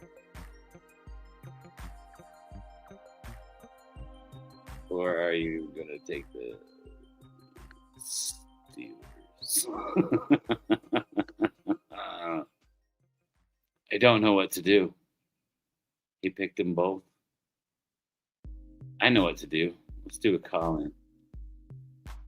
Oh, you retracted the Steelers and took the Dolphins? Okay, I'll put you on there. Good picks, everyone. We've got 5 of us for the Battle Royale, the cage match. I'm going to let you guys call in for a while because this game would be a lot more fun if somebody wanted to call in and tell me a joke.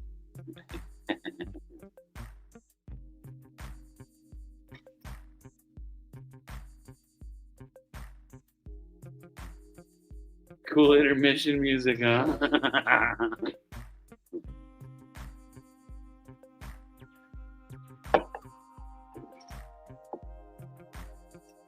So you want McDaniels gone? I would think as a Bills fan, you would want that dipshit to stay in Miami for fucking ever. You don't have to worry about the Dolphins as long as they've got McDaniels there. I mean, it makes sense. You know, like it seems like as a divisional, you know, like, oh, I wish the Broncos would pick him. You see what I'm saying? I would think that you would want McDaniels to get those garbage time wins so that he always looks like he just might have a shot. Because you and I both know, hell, we all know, analytics doesn't work. McDaniel uses analytics as his coaching. And another thing, he can't get a rein on his players. So he's got so much talent on the team that is completely without guidance. I mean, who do you answer to? That skinny guy wearing fucking capri pants? And you're 295 pounds? Is that who I answer to? Is this guy that like it dresses like a chick and is wearing, you know, literally like some kind of capri pants as a football coach at the game on the television? I mean, I'm not trying to portray myself as a football coach, but at least wear some team gear. Don't just like walk around looking like you went to the little kids section at Walmart and bought some clothes.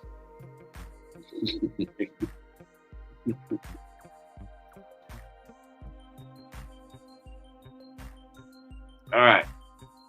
I got Baker Mayfield's in a shot. Or no, he's under center. There we go. 3 receivers on the right, but he gives it to Bucky Irving, who gets hemmed up at the line of scrimmage and taken down. Wow.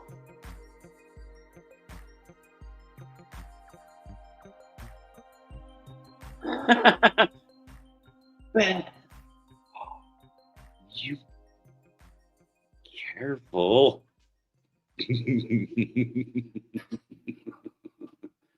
Jesus Christ. What have you guys done to Beth?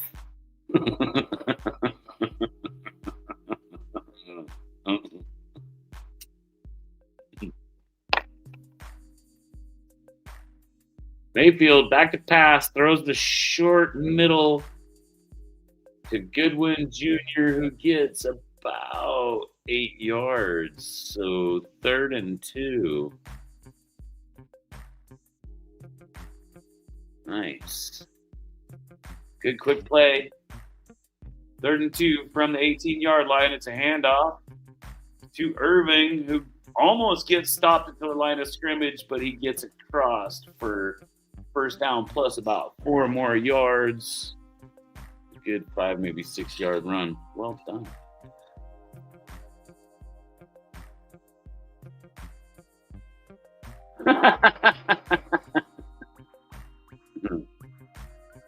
So, if I was gonna roast McDaniel, I think I would have to say something like, "You look like your bills are paid by your grandmother, but you still got a 4.0. You still averaged a 4.0.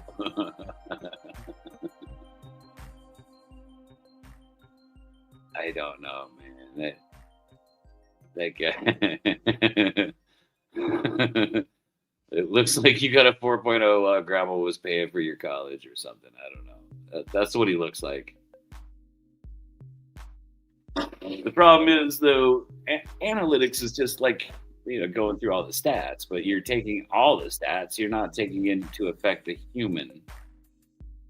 And so, yes, your analytics says that the guy's going to run for 180 yards today, but real life says he's got the shits and maybe he's not going to run very good today, or maybe real life says that last night he had too much to drink, Good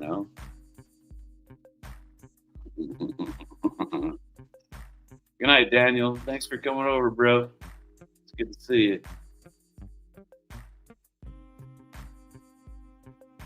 Okay, so question before you leave, Daniel. I'm going to put your statement up here. You say, "Good night, peeps. I'm about to crash out." And back in the day, crash out meant go to freaking bed, like, "Oh, I'm coming in for a landing." I crashed, Now crash out means I'm going to break everything in the room and fucking storm out cussing. Isn't that crazy? It's 6'7".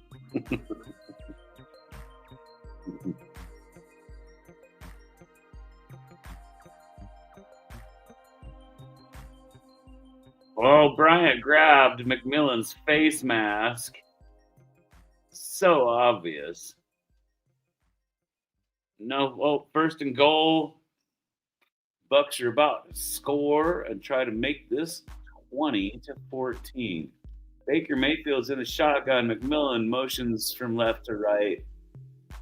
Baker is running for his life, and he gets taken down by his own guy. Tripped over his own guy, but 54 is going to get the sack. I really think that was, I don't know, maybe 54 reached out and grabbed him. It looked like he fell down. 54 just smacked him or touched him on the way by to make sure he was down. Let's see here. Scramble. Oh, he was going down. 54 only had to just touch him. Baker fell down.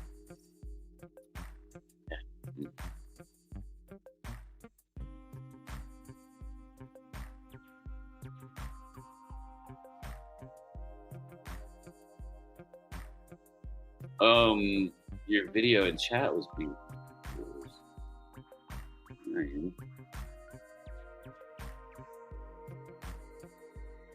I hope it's not on my end. All right, 3rd and goal. Baker Mayfield is literally a foot shorter than everybody. Everybody out there. Ooh, that ball got tipped by Pierce. Goodness. Okay. Anyway, here we go. 3rd and goal. They're on the 13-yard line. Baker steps back from the shotgun formation, passes all the way down across the middle to the back of the end zone. But Egbuka could not get to it. There's a flag on the play. What the hell is going on? Show me the replay. Illegal contact by the defense. Half the distance to the goal. Oh, automatic first down? Is it automatic first down? Did you just say automatic first down?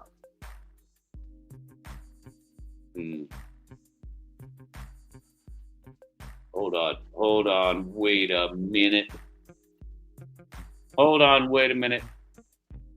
So he got ran into.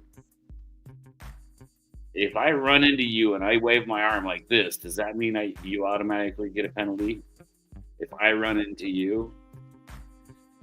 That's a little iffy. Okay. They pitch the ball over to number 44, who gets hemmed up for maybe he gets 2 yards. Flag. All right, guys, there's another flag. I don't get it.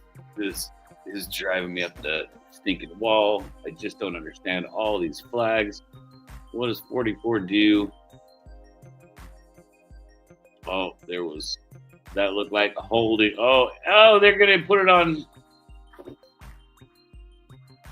What's his name? Diablo? Is he going to call himself Diablo? All right. So he gets the penalty. He just got held and thrown sideways. He was trying to catch himself. Like, he couldn't even see the guy.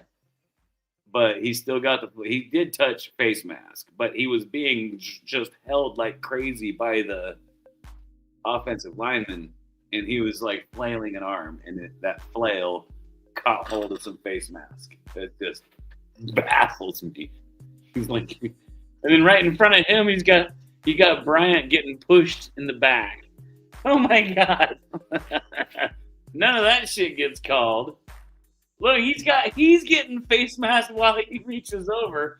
Doesn't realize he grabs a face mask until he's got it, and then he lets go right away. Wow, this is some piss poor referee shit going on here. 44 tries to take off.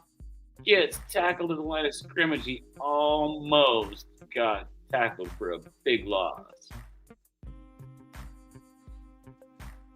But the kid could not hold on to that shoestring very long. 2nd and goal. This is crazy. I wonder how they're going to give him another 1st and goal. Oh. I can see Baker Mayfield. Flagfest. I can see Baker Mayfield getting sacked for like 15 yards, and then all of a sudden it's going to be 1st and goal on the 5. Let's see. No, quick pass right down the middle to number 82. Touchdown, Tampa Bay. It only took him 3 freebies. Oh my God. So that's not a playoff-worthy team if the refs have to pat them on their little butt and keep them in line to get these touchdowns. All the way down the field. Hey, you're doing a good job. Pat you on the butt. Keep going. No, point that way. There you go. Keep going. Like you're walking a toddler.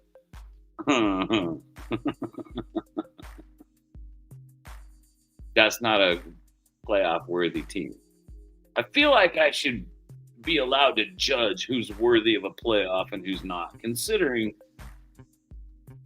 I've had a lot of time in this last 7 years to watch my team basically own every playoff game that they were in. Every single fucking playoff game they were in. Maybe lost a couple championships. But won 5 out of the last 6 championships. Think about that. Well, you can take it back farther. They went to the Super Bowl 5 out of the last 6 Super Bowls, but they went to the last 7 championships.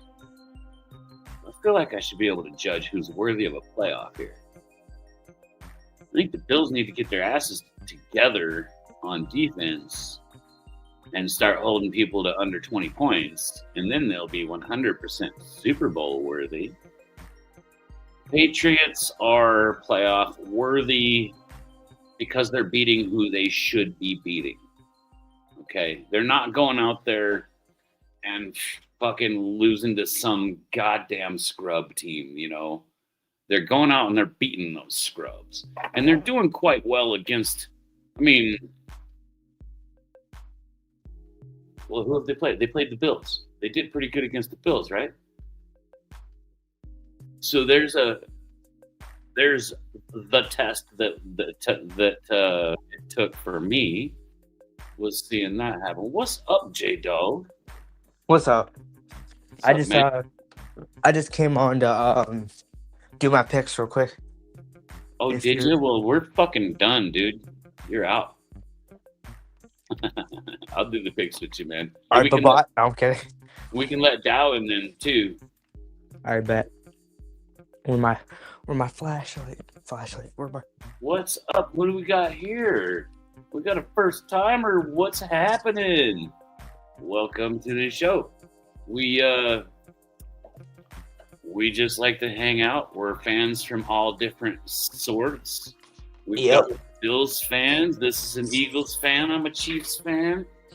I mean, we've got Patriots fans and Jets fans. Hell, we got Rams fans that stop in, man.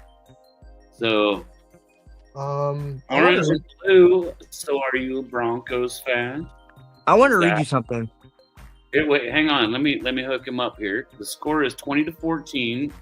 6:22 left in the third quarter, and Tampa Bay just scored and got up to the 20 points. So, with 14 points, the Falcons are going to kneel the ball in the end zone and get ready to go. But hey, welcome, man. Be sure to like and subscribe. We do football picks on Thursdays, and then we'll do the live stream like this, and then on Sundays I'll pick a game and do a live. So sometimes it's a Chiefs game, and sometimes it's a Bills game. Sometimes it's just whatever game is going to be the late game. I think tomorrow, I might just do whatever is the late game. Tomorrow? You mean Sunday? Or Sunday, I mean, yeah. Kirk Cousins under center. Oh, fakes the handoff, throws it down the middle, and almost misses his tight end. That tight end had to dive like crazy just to bat that ball down. I'm gonna read you something, all right? Hang on, J-Dog. You want to do these picks real quick for me? Yeah, and then I'll Okay. It's not like you say the record no more. I did, though. I did because the game on Monday didn't matter, and you won that last one, so I called it on the Sunday game. Oh, okay, yeah. Yeah, you won. You had 9 correct, and the next closest was Anthony and Tyler with only 7. All right, buddy. Here we go. Chargers, Chiefs. Chargers. Nice. Okay, Commanders, Giants. It's a toss-up. I'll say Commanders. I have no clue on that one, Jamie. Raiders, Eagles, J-W. Eagles. Even though I told myself I was picking the Eagles for the rest of the season. Browns, Bears. Bears. You're just going to pick the same as all of us. Titans, 49ers. 49ers. Yeah. 49ers going to put BTA. Packers, Broncos. That's a couple of... Ooh, I don't know. I could see upset. I got Broncos, though. That is the upset because the Packers are favored by 2.5. So it's going to be a good game. Game of the year. Yeah. Panthers, Saints. Panthers. They're going to take that division. Oh, yeah. Bucks. Lions, Rams. Oh, that's a good one, too. I got Rams. Even though I need the Lions to win. You know, Help right? the Eagles out. Dude, the Rams are tough as shit though. Ravens Bengals. Ooh, this is another good one right there. I got Bengals. God dang, all of us had Bengals. For real. Cardinals Texans. I got Texans. All of us had the Texans. Bills Patriots. Whew. I got Patriots. Nice. You're Sorry. the only one that picked the Patriots this time, buddy. Jets at the Jaguars. The Jaguars. Half of us took the Jags. Colts at the Seahawks. Phillip Rivers is back. He's With not his big playing though. fat face. He might not play though. Yeah, he might though. Yeah, he might, but he might not play. No, but he might. I got Seahawks. Okay. I think they're done. The Colts. I believe that might be right. All right, so the Sunday night game is Vikings Cowboys. I got Vikings. I need the Cowboys to drop some games so the Wow. Eagles can win the East. Dolphins at the Steelers for the Monday. Ooh, I got Steelers. Hey, Witchy Hall. What's Who'd you- up, Miss Lady, ma'am? Who did you pick? Who'd you pick for that game? You took the Steelers, right? Yeah, who'd you pick for that game? Bro, I picked the Dolphins to win that one over the Yeah. Steelers. These are toss-ups. I mean, so McDaniel's looking to keep his goddamn job, and Tua wants to keep his goddamn job, and Aaron Rodgers is Aaron Rodgers of today. He's not Aaron Rodgers when he was hero Aaron Rodgers. 42. He looks so slow. Always good to see you too, Witchy. Much love, my dear. Thank you very much for showing up. Very cool. All right, so I'm gonna read you something, and Okay, you ain't buddy. gonna like it. Oh, I don't know. I'm probably immune. All right, so you ready? Yeah. The Kansas City Chiefs could be eliminated from playoff contention this week if they lose to the Los Angeles. This is true. The I Los know. Angeles Chargers and other teams win.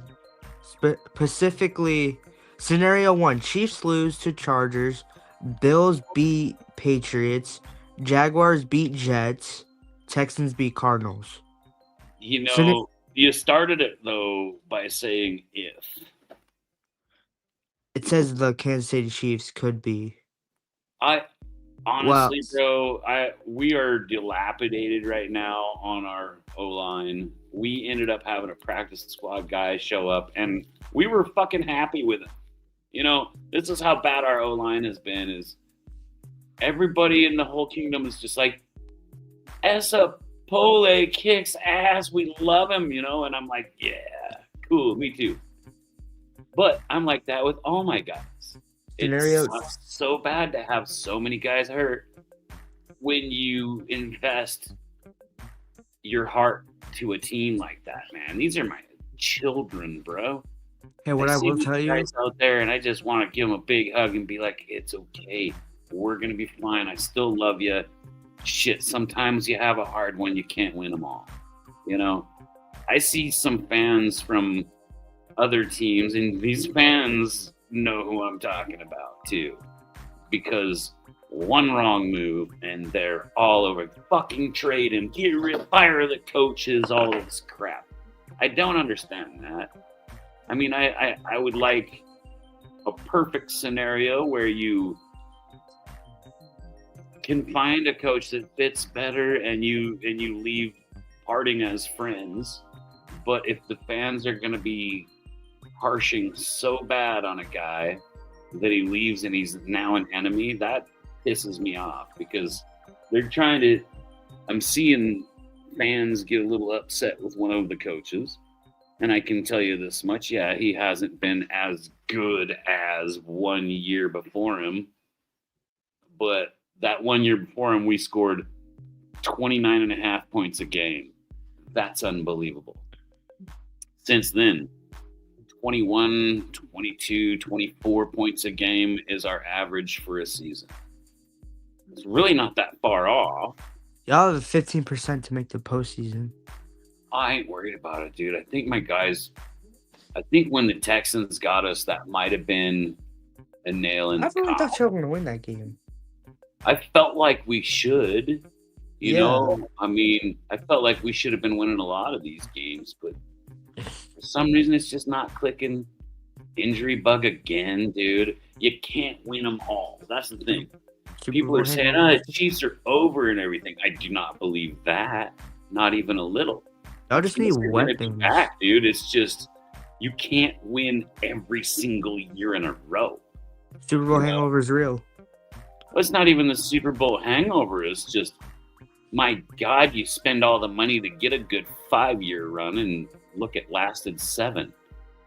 Travis Kelce These admitted. last 2 years, we should have never had any business being up there, and we won a Super Bowl out of one of those, you know? And this is Patrick Mahomes' most lost in his career. I mean, yeah, but we kicked so much ass that Mahomes' worst year is better than some quarterbacks' best fucking years. When was the last time you guys went? Alex Smith days.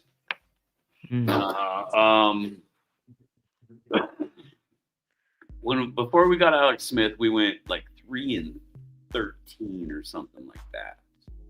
Damn. It was bad, dude. It was bad. And then we got Alex, and Alex Smith was one of those quarterbacks that you say is just good enough to get you to a Super Bowl, or I mean, just good enough to get you to a playoff to lose. And sure enough, every time we went to a playoff, we would just lose first round. It seemed to be like that as a Chiefs fan most of my life, bro. Just like Kirk Cousins. And so in this last 7 years, I've lived my fantasy. I'm pretty content. I've somehow got this weird ability now to just love my guys, even if they're screwing up a little bit. I just love my guys. You know, everybody that's on my team, everybody. Hey, it's still gonna be a good playoffs without y'all. I mean, it's gonna be fun, dude. I am a Yeah. football fan. You know, it's not like I'm not one of those. You know, you've got a friend like this. So if their team's out, they're just like, fuck football, I'm done. I mean, yeah, if my team was out, I mean, it's a possibility. Because, I mean, if the Eagles lose to the Raiders, that collapse.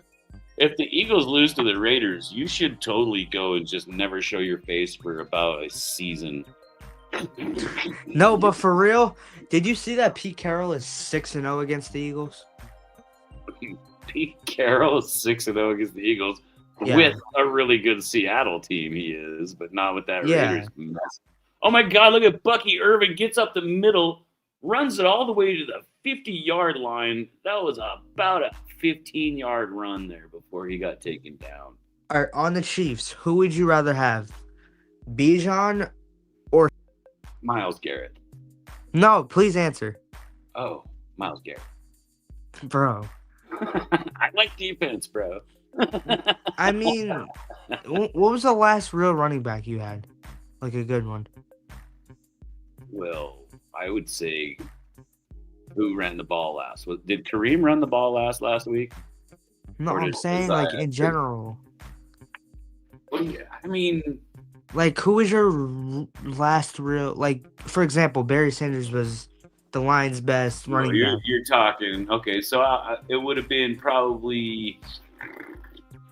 In what year was this? I would say the last real big name guy that we had that just broke out and kicked so much ass. Probably Jamal Charles, Larry Johnson. I mean, you can go through. We've had a shit ton of them. Like, you can go through a lot of years where the Chiefs just were a running back, basically a running team, you know. But I really like Isaiah Pacheco. Really love Kareem. I wish Kareem wouldn't have kicked that girl, and so he could have stayed a Chief. You know, have one of your guys in your entourage do the kicking. He lied went downhill. Like, it wasn't even just that, though. Like, he was young and got a bunch of money, and so then he was acting up. And so he lied to the team. You can't do that. We like the honesty, you know. Even with the Browns. he was garbage. Even Joe Mixon. No, Kareem was never going to be garbage. He was at the fucking Browns, dude. That's where you go for your career to die. Unless you're And the Myles Jets. Garrett. If you're Myles Garrett, you go to the Browns and you go, watch me be the best that ever did it. And I don't give a fuck what team you put me on. Myles Garrett should get the MVP this year. He's going to torch that. I think he's going to torch Caleb Williams. Myles Garrett's going to get the sack record in the next 2 games. He's going to pass Michael Strahan, dude.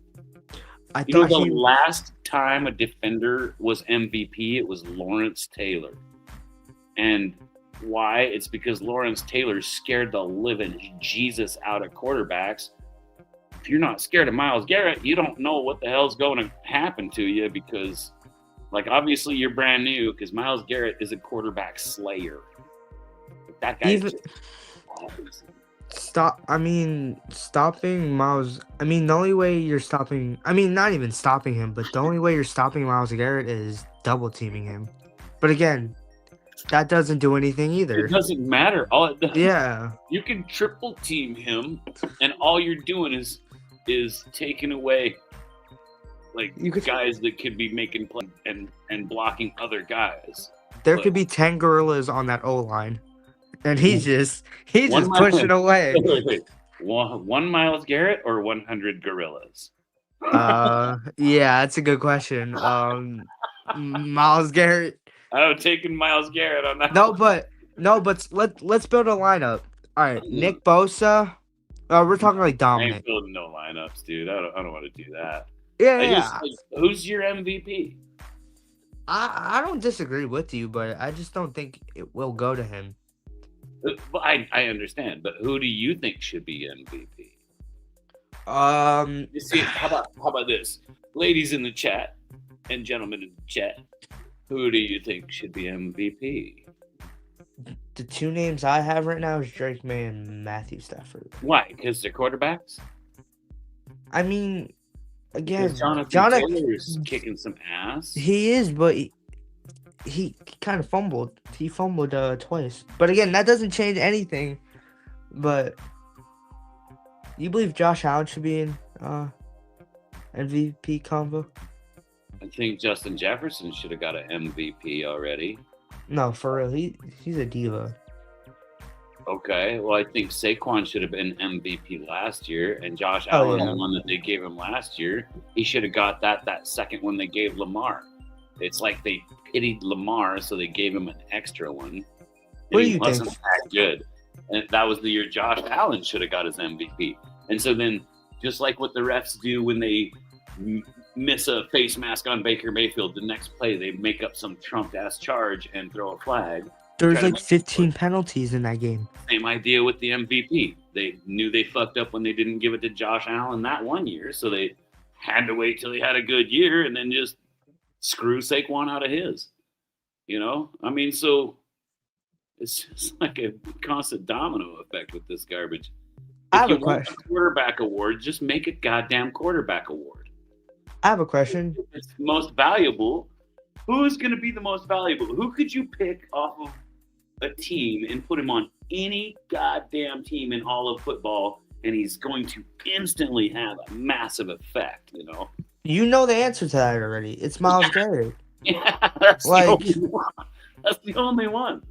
I mean, Bax Crosby. I mean, you couldn't have put Saquon on the Browns and have him do what he did with the Eagles. Yeah, no. Right? Because you guys had the line that made it so he could do that. But you could. But he only has had 2 100-yard games. Anywhere. Oh my gosh. So quick pass. Intercepted. Number 7. Falcons, he caught it. And he got hit. And it popped out of his hands and went right into a defender's hands. Did not touch the ground. Oh. I think that's an interception. I think that's an interception. This is a good game. He gets hit. Boom, that ball comes right out. Oh, it bounces off the ground. Okay. It bounced off the ground, but I think that still can be considered a fumble. because he had already made an athletic move. So that's a good catch, but a fumble, I think. So I think this is Tampa Bay putting a couple more nails in the coffin. This is a good Thursday night football Oh, game. that was to Bijan Robinson, and that is totally a fumble. Next Thursday is Seahawks Rams. Should be for the division. Fumble recovery by the Bucks. Okay. Taylor, Which he says the Colts will survive without him. If he goes out, the Colts won't recover. Okay. I agree. With him, yeah, they survive. Exactly. See, which he knows football too. I mean, I don't know. If they snubbed, I mean, not last year, but if they did that to Josh Allen before, then I feel like they would just snub Myles Garrett. So I see what Beth is saying here. So the definition of the award is the guy who's the most valuable to his own team, right? Oh yeah. Yeah, Exactly. Who are the Browns? Like, why does it have to be the team that doesn't go to the Super Bowl though? He'll get 100 sacks and still won't win MVP. I'm kidding. No, I don't disagree. I don't disagree 27 with sacks, you. though. Like, god dang, dude. I don't disagree with you. I don't know. I'm not disagreeing with you. I'm just like, who is it really going to go to? Like, is it going to go to Drake May? Or is it like going to go to Matthew Stafford? Hang on a second. Look at this, man. Or Jonathan Taylor. This is intriguing to me. I'm watching something fantastic unfold right here. I think that maybe something great is going on right before our eyes. For real. We've got Beth, who is a Bills fan, and she knows a ton about football. And she doesn't roll like a lot of crazy fans, and they're just like, my team only. She's logical about football. And now we've got Witchy. And so I got to tell you, these girls in the Chiefs Kingdom, they know some football. And they roll with lots of respect. I think this is the perfect storm. We've got Witchy and Beth here, a Chief and a Bill.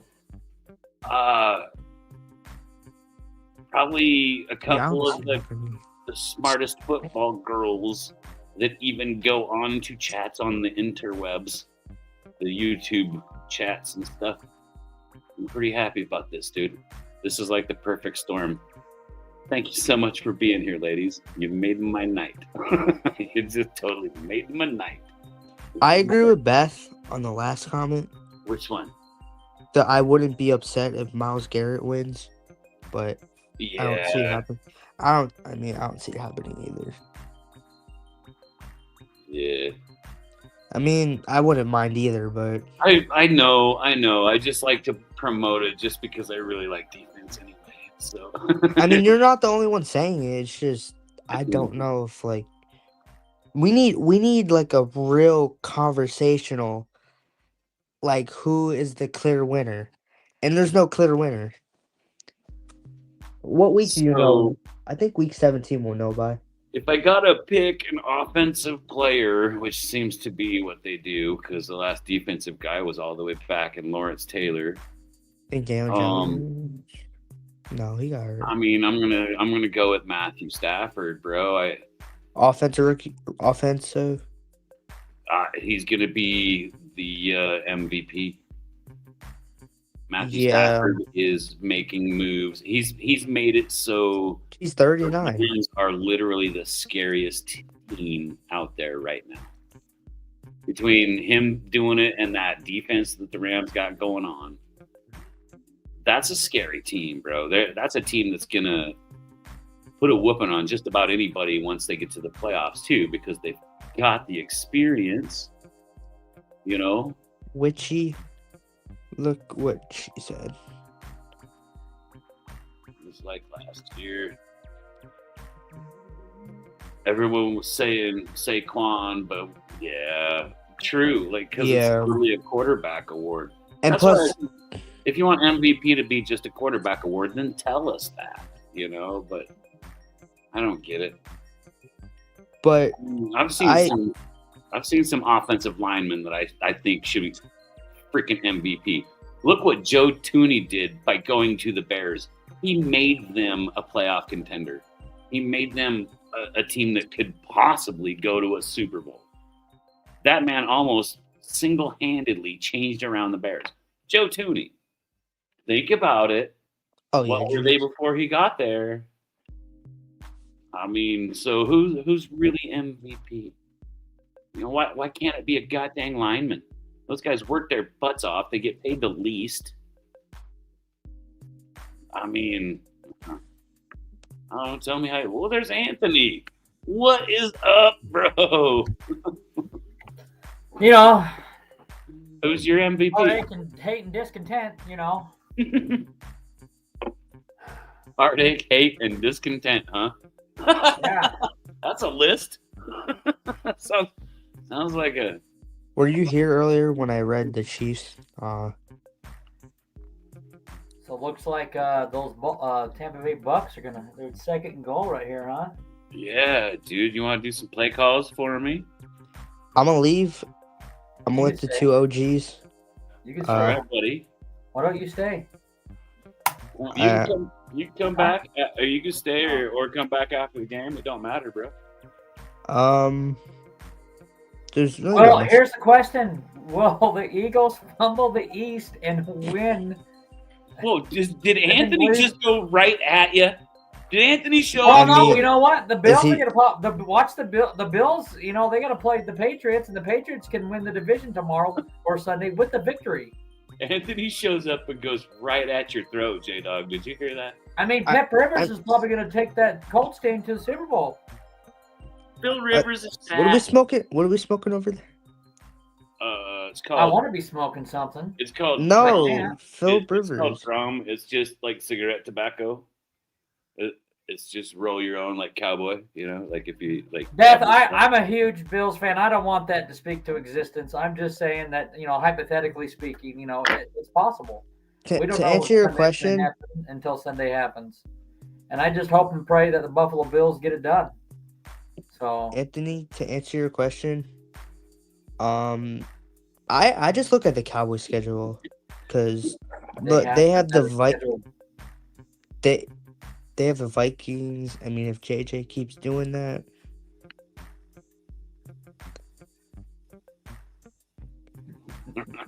Right, I got you, Beth. 2-point conversion, and it's good. Wow, Godwin. So, Witchy, you use the filter tubes, huh? Let me see if I got any of these. Yeah, there we go. I take a cotton ball.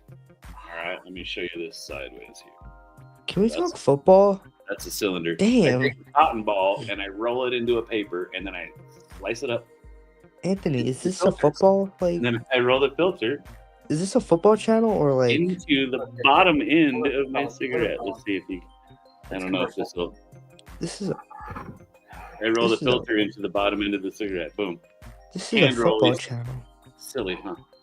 This is a football channel. Dude, this is my channel. I could talk about rolling them and talk about filter tubes and stuff. To answer your question, I don't know. I think it's possible, Anthony. You think it's possible? Yeah, if the Eagles keep playing like that, another collapse. They got to do something because I tell you what, I'm disappointed in them because I picked them. What's the Eagles' record in the last 5 games? 0-3, or like 2-3. Yeah, Who was the last team they beat? The Eagles? I don't know. Yeah. They lost the last 2 or 3 games, right? No, I'm saying like who was the last? Anthony, give me the last few games here. Like even go back 5 games. How many have they won and lost? So they only won 2 games in November. So let me Google the Eagles schedule. So it was 2-2 in November, or was there 3 games that they played? Eagles. What was the last team they beat? So the last game they won was against the Lions on November 16th. That's the last time they had a victory. They lost to the Cowboys, the Bears, and the Chargers. They got to play the Raiders this Sunday. They should mollywomp the Raiders. Okay. Nah, for real. So they lost the last 3 in a row. Is You know what I mean? They had won 3 in a row, or 4 in a row, and then they lost 3 in a row. Oh. They won 4 in a row, lost 3 in a row, and now they got the Raiders, Commanders, Bills, and Commanders. Give me a second here. I can't hear anything because let's go to audio. Sorry. Speaker. I can hear you fine. Can you hear me?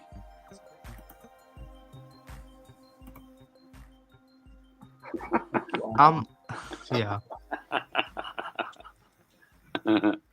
I'm leaving. Hello? You gonna take off, bud? Yeah. All right, man. I'll talk to you later, J-Dog. Thanks for stopping by, bro. Bye-bye. See you. Go Patriots. Go Patriots. Did you hear that, Anthony? I'll make sure I tell him for you. Or blast the chat or something. Silly. Can you hear me now, Anthony?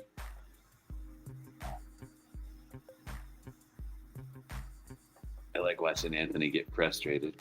Look at him. I'm hold on. If you can hear me, I have no audio. No, he can't hear me. This is funny.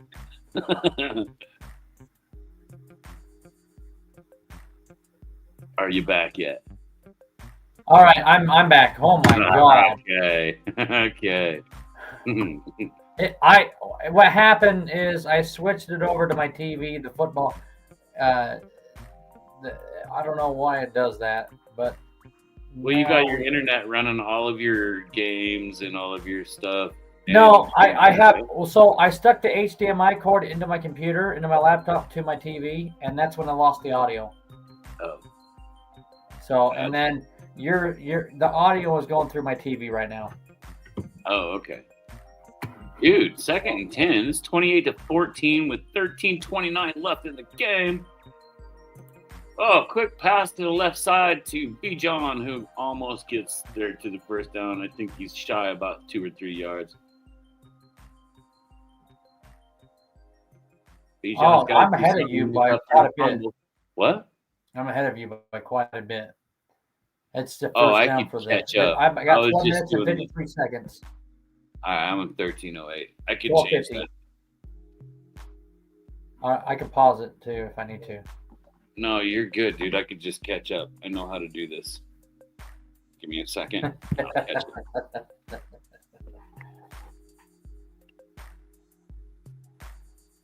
Oh. Boom. Okay, I should be able to catch up to you, and then I'll tell you where I'm at as soon as I get this going. Oh, Kirk Cousins is playing quarterback. All right, I'm at 12-16. Yep, right there. Okay. It's 28-14. Atlanta with the football. They just handed it off to Robinson to the right side. I believe that's number 7. I'm a teacher. It's like the needles in my eyeballs when my grammar and spelling isn't right. Oh, tell me about it. I hate texting because I mess up texting. I'll be saying they. When I think trying to say they in text, it'll come out at like TRU or something like that. I didn't say that. I said they, not true. You know, dude, I use predictive text, and every time I type my friend Brian's name in there, it types up Asian. I'm like, what the? Why are you stupid predictive text is trying to make me sound racist? So I called Asian up today, and he said, "Do not come to the show tomorrow." Yeah, no, I meant Brian, not Asian. I don't know why. Yeah. So it's 3rd and 2. I never talk to text. It's so bad. I can't even do that either. Talk to text is horrible too. Talk to text. Ugh. It's the worst. 3rd and 2. Here we go. Hits to the right. Oh, he does get it to. Who's that? Is that number 8? That's Pitt Jr. Pitt? Yeah. Pitt's Jr. or senior. Senior, dude. That's a big kid too. Yeah. Dude, he is a head taller Michael than Pitts. everybody. Everybody. I mean, that was smart of him to get out of bounds and everything for sure. I think. Kirk Cousins. Well, yeah, you want to get out of bounds because you want to. No, the clock's still going, by the way. It's at 27, 26, 25. Yeah. It doesn't matter. I thought if you go out of bounds, it stops the clock. They don't stop the clock until like the last 5 minutes, and then they got to be going out of bounds like forward or something. Instead. Yeah. It's first and goal for the. Oh, dude, they're going to score right here. And there's going to be like 9 minutes left of this game. Let's go, Atlanta. Let's make this a football game. Yeah, they need to get it. I didn't get your picks for the day, Anthony. You can do the rest of your picks after. Kind of a wash. This game's kind of a wash, so I would have picked the Bucks, to be honest with you. I told everybody that you had said the Bucks earlier on the phone to me. Oh, okay. I said that at the beginning of the game, and so I wanted to just make sure that that's what you were saying. Yeah, I was thinking the Bucks to begin with, but touchdown Atlanta. That was like at 10 o'clock this morning. Yeah. Yeah, it's 28-20 Atlanta. They're going to kick the extra point, and there's still plenty of time. Let's get the rest of your picks after the game. Dude, is that Bijan? Bijan Robinson. Nails Bijan it. Robinson. That's what Chris needed. Chris was like, I need Bijan to score. I got him in fantasy, and then Bijan fumbles and shit. Here's the 2-point. Why did they go for 2 points? I don't get this. If they kick the field goal, they're only down by a touchdown. Let's go. Come on. This is about ridiculous, if you ask me. But whatever. That's what they want. That's what they're going to do.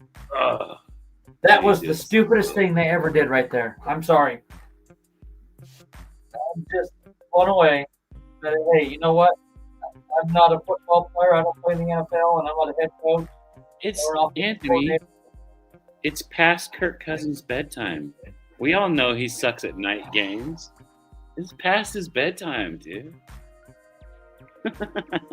I guess he was looking for somebody to do a different route. That's what happened. He was complaining. You should have went this way. He was pulling an Aaron Rodgers. Yeah, but then why did he throw it to those two guys in orange? You know, like he pulled an Aaron Rodgers. He yelled at his receiver for doing something dumb. When it wasn't the receiver. No, that was on Kirk Cousins right there. He didn't even look where he threw it. All right, well, hey, we can hurry and do this real quick. Rapid fire. Let's do it. Rapid fire. Rapid fire? Oh, shit. Chargers, Chiefs. Chiefs. Commanders, Giants. Giants. Raiders, Eagles. Eagles. Browns, Bears. Browns. Whoa, you're the only one. Nice. I felt like picking him just because I think Myles Garrett's going to get 3 sacks. But okay, let's go to this one. Titans, 49ers. Niners. Packers, Broncos. Skip. Oh, no. The Packers. It's in Mile High. Yeah. I'm picking the Broncos. I want the Packers to win, though. Panthers, Saints. Panthers. Lions, Rams. That's a good one. Rams. You're the one that said rapid fire, kid. I know. Ravens, Bengals. Ravens. Well, you're the only one. Yep. Cardinals, Texans. Texans. Bills at Patriots. Bills. Really? All the way, baby. With that flag in the background, really? Jets at the Jags. Jets. You're in good company. Colts at the Seahawks. Say again? Colts at Seahawks. Seahawks. All right, last two games. Vikings at Cowboys for Sunday night. Cowboys. All right, Dolphins at the Steelers for Monday. I don't want the Dolphins to win, but I'm picking the Dolphins. Oh, you're in good company. Don't want them to win. Could give them shit if they won any for the rest of their team's life. But I think they're going to win. Is that it for that? Is that all the games? That's it, buddy. I think. Let me see. I think I got you on all of them.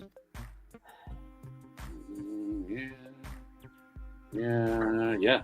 That's it. I do not want the Dolphins to win, but I'm picking the Dolphins to win.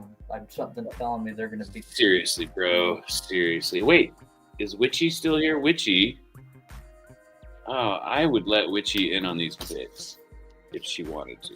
Maybe Witchy, tell you what, please next week show up just before the game, like 10 minutes before the game on the Thursday, and give me your pick for that game. And then at halftime on the Thursday night games, doesn't matter who's playing.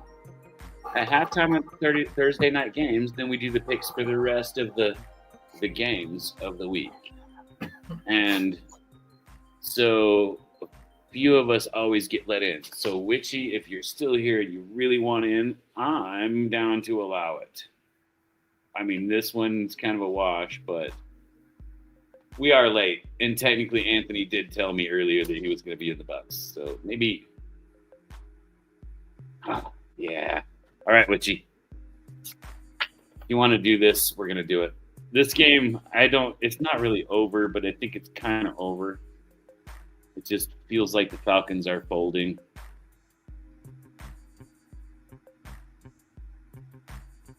That's on Terrell Jr. again. That kid gets penalties like he's Jawan Taylor. It was holding on that kid. Yeah. Like he gets as many penalties as Jawan Taylor. I mean, my good Lord. Witchy, if you want in this one, we're gonna let you in. Beth talked me into it. She did get hers. So like, who did you have for this game? Now we're just gonna trust you. But who did you have to win this game? We'll get it started here. Ooh, Baker Dirtball. The Bucks. She had the Bucks on this one. Witchy. All right, Witchy, here we go. We're going to go through these games kind of fast. So, Chargers, Chiefs. Chargers at Chiefs. And then, Commanders at Giants. I know, Baker's kind of fun, isn't he? Duh. I know, girl, but you have to put it. If it's on here and the guys see it, then they won't call me bullshitting because I'm favoring you when you win all of these picks, right? Commanders at Giants.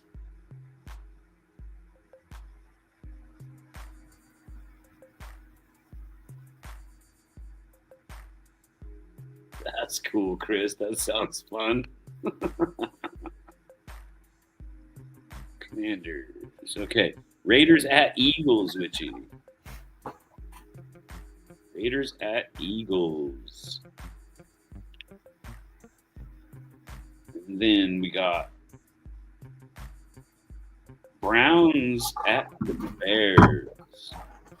The Atlanta Falcons, they intercepted the ball. I think I'm over here thinking about some other things. Yeah, they did.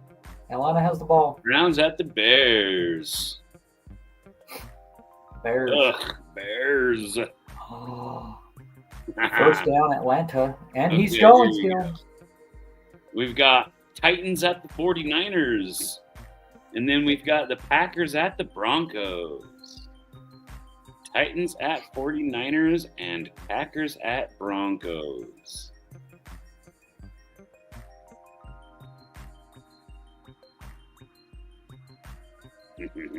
Niners and Packers. Niners and Packers. Witchy on the Niners and witchy on the Packers.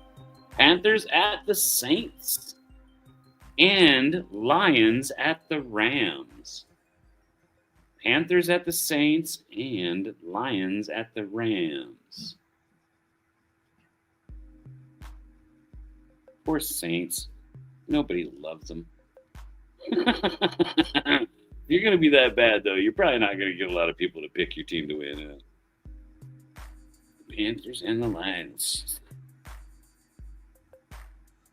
I mean, the Lions are literally going to be playing for their lives, for their season, so that could be scary.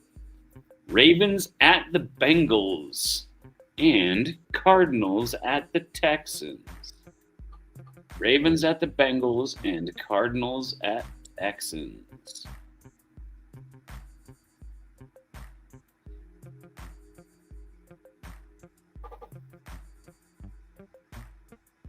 Ravens Bengals game is going to be fun.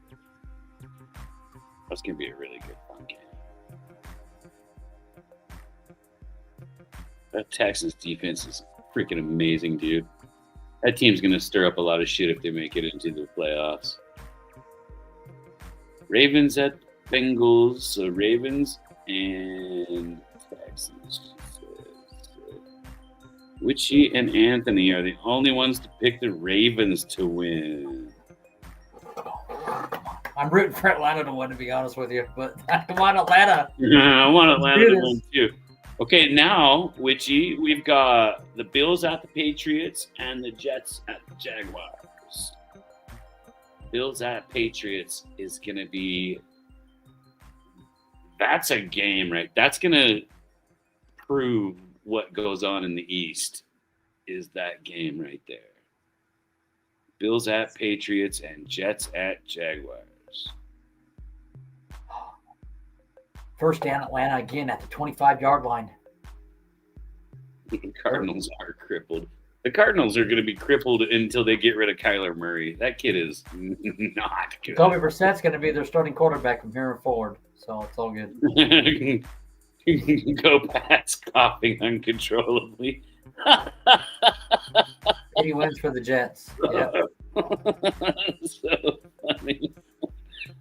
All right. And then she also said, pity win for the Jets. Oh, pity wins are awesome.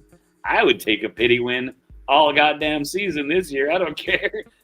Colts at the Seahawks, milady. Colts at the Seahawks. Ooh, Pip Rivers is going to be back. His face is this big.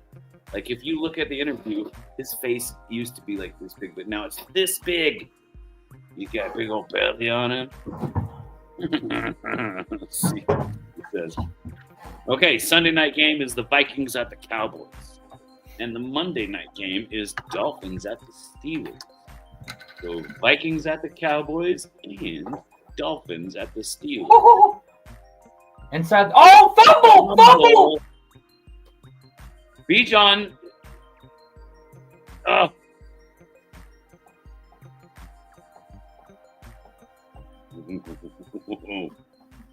Turnovers kill you.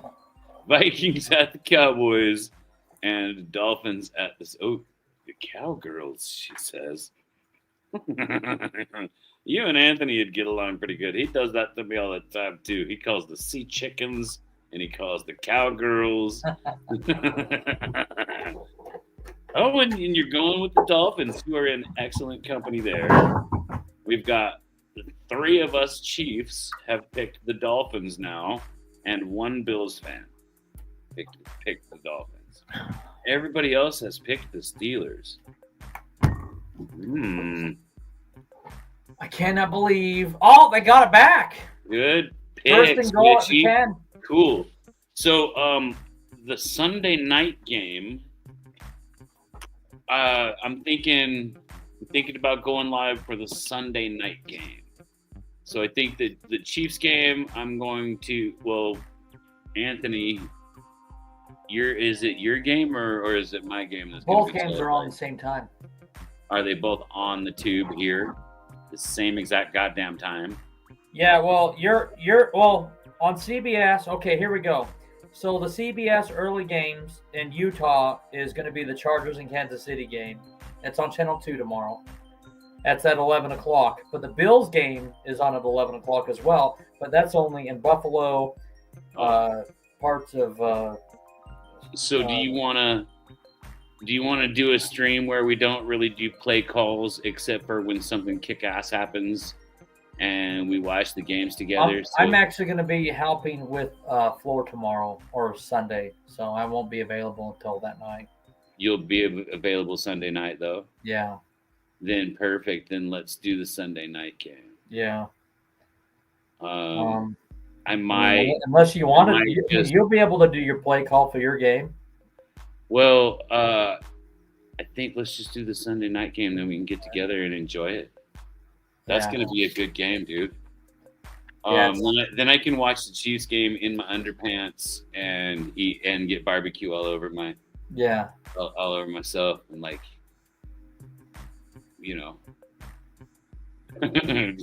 just like go ahead and not have to worry about being clean. Then I'm okay with wearing barbecue and then showering and then getting on a stream later. And then the Fox early game in our area is going to be the Vegas Raiders and the Eagles as well. So on Fox, it's going to be the Eagles and Raiders for our area. And Dow, you're going to do something Saturday night? Ooh, like a preview for the game show? Nice, dude. And then CBS late is Denver and Green Bay, and the Fox late will be the Detroit Lions and the Rams. This guy says touchdown. Touchdown, Atlanta. They got to go for 2 now. They could have been tied. What were they thinking? I don't understand this. Oh my God, let's see. And his ass hits before his elbow. His butt cheek hit. That's down in the. Watch. It's before his elbow. Right there. Right. The one down and then elbow. Yep. His booty cheek hit first before the elbow. Here, you can see his booty cheek move. Right there, and then right there, and then his elbow. His booty cheek moved before his elbow touched.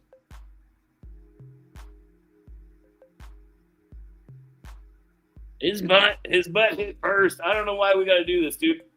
Why do we got to sit and look at a guy's touchdown wiggle for a half hour before the refs can tell that the son of a bitch hit before his elbow? Oh, Beth, you want the link? Absolutely.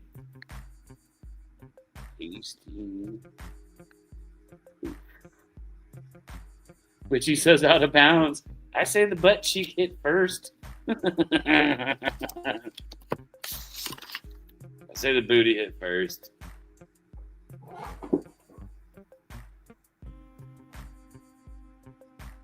You're welcome, Miss Ma'am.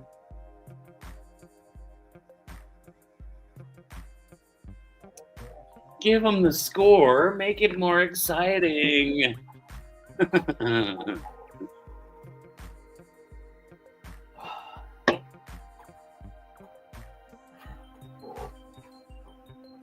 totally going to need to...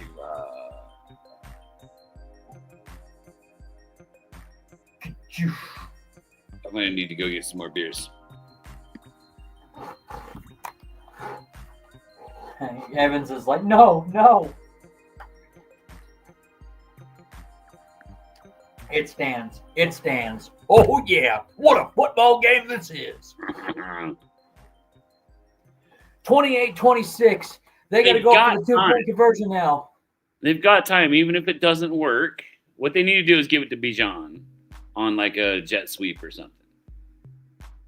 But they've got time that even if it doesn't work, if their defense can hold, they can still score. 3 minutes and 34 seconds. Plenty of time. Do it. Tie this shotgun formation. 2 to the left, 1 to the right. Actually, 3 to the right, 1 to the left. What am I thinking? Motion left, motion right. Here's Kirk Cousins. Throws it. Oh, no good. It's 28-26. Man, he came in hot. I mean, like I said, they've still got time.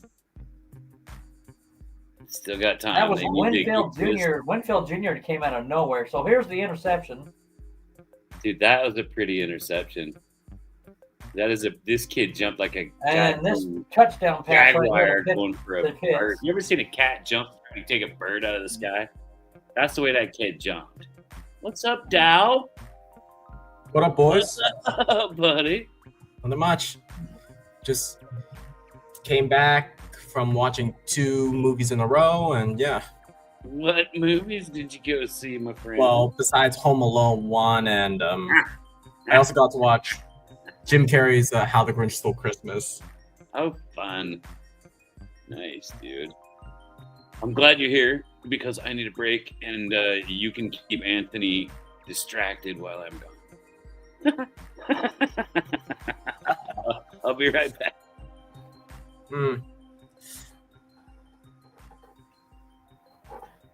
So it seems like all of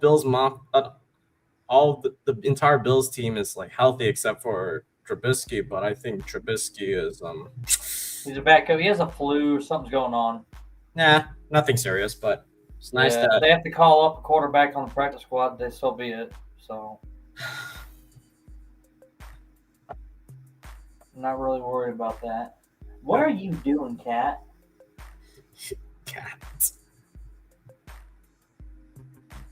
She's getting into things. But Kristen Benford was in a boot, I guess they were saying. Oh, he's in a boot? Fine. So the question is if he's going to be active. So the question is if he's going to be questionable or out or doubtful on Friday, because tomorrow's the final injury report for all the players. Yeah, I think all of Buffalo's probably going to be healthy for the most part. And Bosa looks like he's doing good. I guess he's full practice. That's good. For me, Landry's out with the knee. Jennings is out with. Let me check my injury report. Let me go on to the injury report. I know Landry was out today. Jennings was out, the backup running back. So let's see. As far as I know. Okay. Jennings with a concussion. Landry with the knee did not participate. Limited participation. The backup tackle low with an abdomen, and then Spillane with a foot injury. Other than that, everyone else has been okay.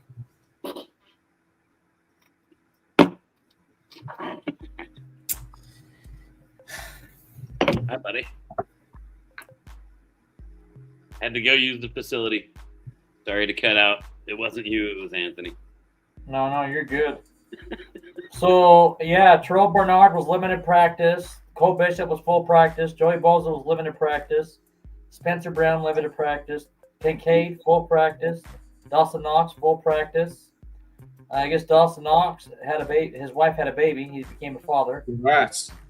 And then Josh Palmer is limited practice. Christian Benford, the one that did the pick six, he is limited practice. And then Mitchell Trubisky did not practice because of some illness. So,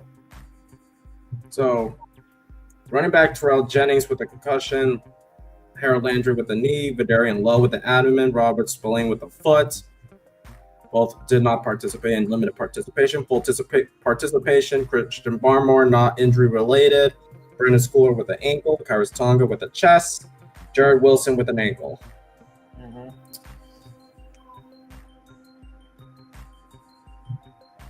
Second and 4. Whoa. So the Tampa Bay Bucks playoff probability with the win is at 80% playoff probability. With a loss, it's 55. Can the Bucks lose this game? That's interesting. If The question Bucks is- lose this game, they drop, dude. They drop out. That means the Panthers, all they got to do is beat the Saints, and they're in. And they lost to the Saints last time. In the weirdest fashion. So it's third and about 2-ish. That's how fragile that division is. The Panthers can sneak in. They can win that division and sneak in and get the 4 seed. Mm-hmm. Ain't that something? They've been saying this all about Drake May maybe not getting a 300-yard game yet, and bum-ass Cousins just did. Now that is funny. Drake May hasn't had a 300-yard game. Nope, he hasn't. We were this close to getting a 300 game against the Giants, but nah, the rest nullified that touchdown. How in the hell is he in the MVP talks? Saints, Bucks, Seahawks, and Bucks. Ooh, that is a tough game. That's a tough out for the Panthers. And same with the Bucks. Also, I'm looking at the betting odds, Jamie, and for some reason, Myles Garrett is not on the list At all, because he's a defender. I know. That makes zero sense. That makes 0 sense. Like he's Well, racking no, up it points. makes perfect sense because they've made it a quarterback award. So Matthew Stafford is probably the MVP right now, isn't he? I would rather see Matthew Stafford MVP and then have both Drake May and Matthew Stafford be all pro. So it's 3rd and 3 right here. Shotgun formation, 2 to the right, 2 to the left, 1 in the backfield. Dumps it to his receiver, gets the first down. That's the number 14 for the Bucks. So it's 1st and 10 for the Tampa Bay Buccaneers with 2 minutes and 28 seconds to go. They are. And it's a timeout on the Atlanta. They have to convert third down. They have to convert third down. Yeah, they got it. They got it. It's 1st and 10. Yeah, it's 1st and 10. They just used. Oh, it's now 1st and 10? Yeah. Okay, all they need to do is They're get only to going to 2 have a minutes. minute and no timeouts to go score. If a minute. That's if they can stifle this. But one more first down, Atlanta's done. Oh, Atlanta! That was Atlanta's second timeout, wasn't it? Do you think that they should fire Morris? Huh?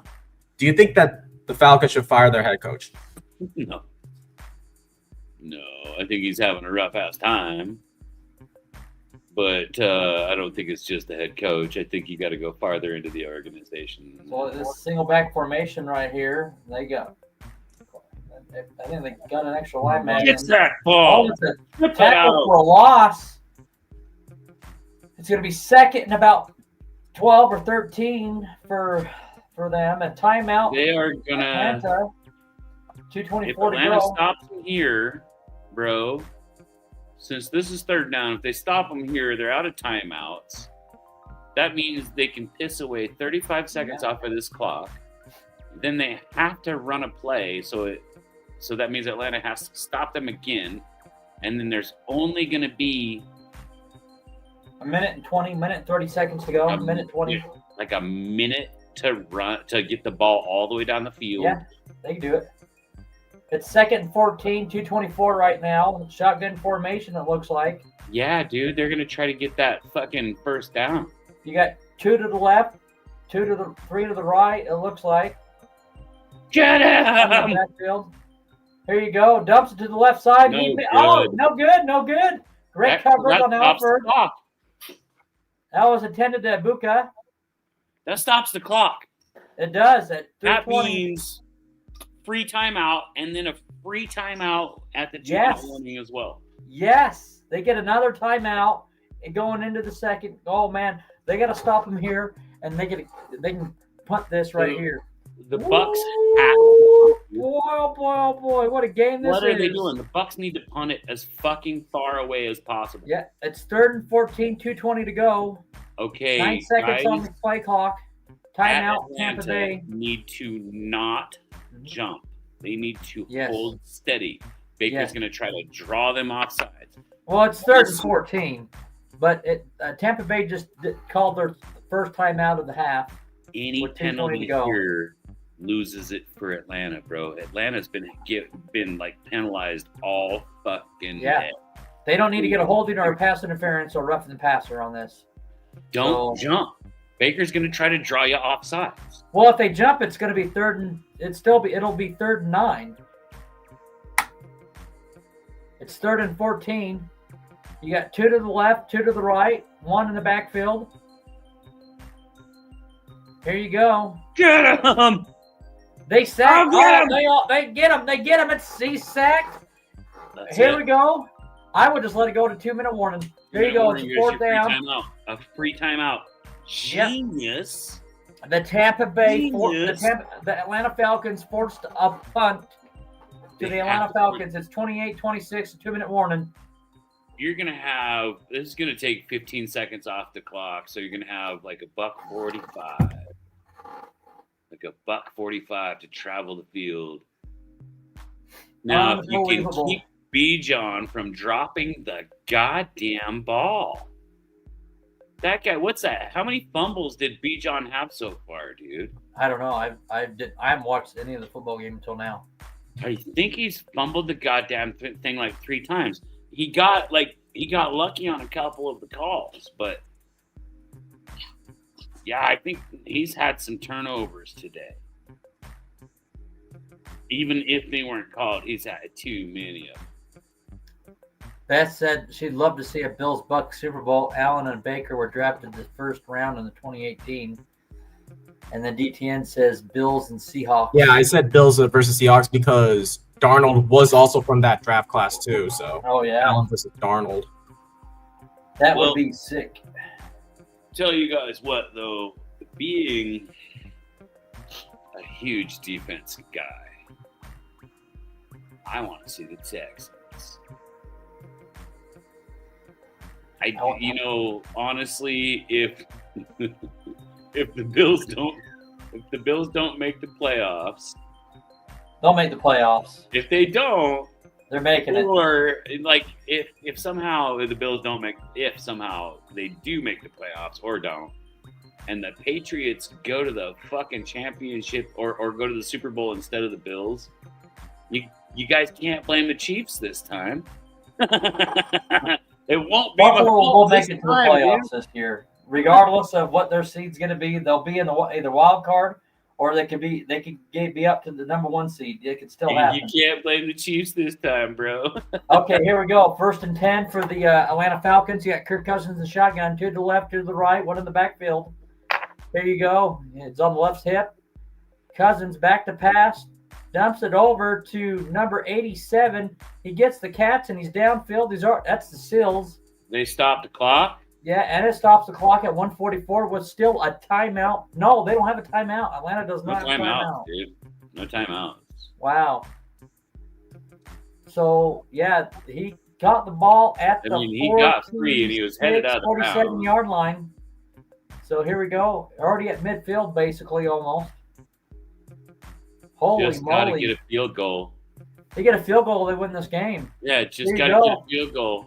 Shotgun, they got 2 to the left. Motions, Mooney, excuse me. All right, on Mooney. the left, motions. He's got to back throw the ball. He in. gets sacked. Fumble. They're fighting for the ball. I The think he referees went are down, still dude. going I down don't the think pile that- trying to figure out what's going on. If the Bucks get the ball, it's over. If the Falcons get the There's ball, no they're still fucking alive. way All they he need to was do, down. The refs are talking about it. They're gonna let the Falcons, if they want to win, they need a field goal. just because a whole bunch of guys in orange are pointing one direction doesn't mean that's real. These refs are gonna talk about it because there could have been some sort of bullshit. It's 2nd down. They There's said gonna be some trumped up Atlanta charges ball. here. It's Let's Atlanta see. ball. Okay, so Ball was they're coming Travis Scott. forward. Oh, the ball was coming forward. The tuck rule. It's the tuck rule, dude. Yep. They got it. There you go. Shotgun formation. To the left, to the right. Here you go. Cousins back to pass. Throws it deep the downfield. fucking tuck rule. Incomplete pass at 2nd and 18. Now it's 3rd and 18 for the Tampa Bay Buccaneers. There's a flag on the play. Oh my Remember that gosh. Fake ass Laundry. rule they made up. Laundry. 2nd down. Holding on the Atlanta Falcons, so it's going to be 2nd and 28. Oh, number 2nd 70, and huh? 28 for the The fact that for the Atlanta both Falcons. said holding in unison is actually crazy. I knew it would be a holding. Holy moly! So it's 2nd and 28 for the Atlanta Falcons. That was Dude, number they have 19 70, penalties dude. for 124 yards. Number And 70 Tampa has Bay only has 3. The heck! dude. Number 70 alone has him and that Terrell or whatever. his Oh, name is. Matthews. We get trips to the right, Yeah. 1 to the left. Matthews Looks like held like 50 yards of those penalties. Dude, Give this it a guy eight. needs to retire. downfield. Oh. What are you doing? That was, number 8 was wide open. Kyle Pitts, you're such You're a about as dumb as anything can be, Kurt. Come Kyle on. Pitts. What a He was waste. he was going for the long ball. I get it, but number 8 was wide open. Kyle Pitts, man. So Wide open to the right. he threw He to, had he him on threw the to flat. White. Wait, who did he throw to? Number 1? So Oh, this to is Mooney. 28 right here. Oh, okay. Minute 20 to go in the fourth quarter. 10 seconds on the playing clock. Oh. You got trips to the right, 1 to the left, 1 to the backfield. Shotgun formation. Single guy in the backfield. Go Hail Mary. Cousins throws it There short you to the go. right side. Get out of bounds. Number 8, Pitts takes Come off. on, get on. Let's go. Gets some yardage. It's fourth down in about 12-ish. Fourth You can't down. punt it. They should have done that If you beforehand. It's 4th and 14, actually. That was a good 14-yard play then. Yeah. You gotta go for it. Go for Clock it. is going 56, 55, 54. Shotgun. Come on. Get going. Let's go. Steps back, has some time, throws it far right. He Hit. caught it. He caught it. That was Seals. Hits. Trying He's to inbounds. be the savior. Let's Out go. of bounds. It's 1st and 10 for the Falcons. Hits. They're at like the 35-yard line, 36-yard line. They've got a good chance here. Oh, my heavens. Whoa. Let's go, I thought Atlanta. he got out of Upset bounds. these guys. They had to They're- spike it because he wasn't out of bounds. He spiked What? it. I know. It looked like. Oh, that wasn't Pitts. Who was that? 87. 87, that was Seals. Okay, that's. I don't know who Back that on the is. play. Wait, that is the ugliest play. I just saw a backward play, and now it's the. Ineligible. Oh my god! What the heck was that play? Oh my god. Is it too many men on the field? No, it was ineligible man downfield and offsides. Oh, so offsetting penalties.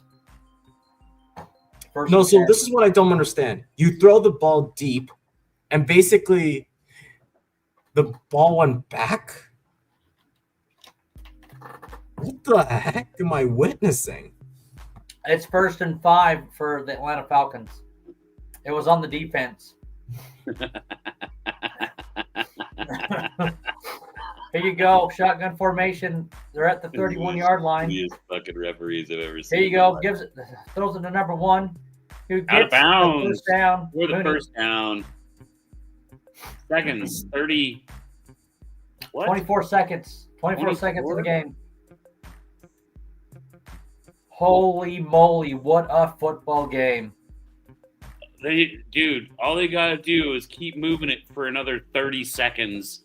If they get a score, cool. If they don't, they're right there for like basically an extra point kick. Who's the officiator for? No, who's the? These Here are the we go. worst. Again.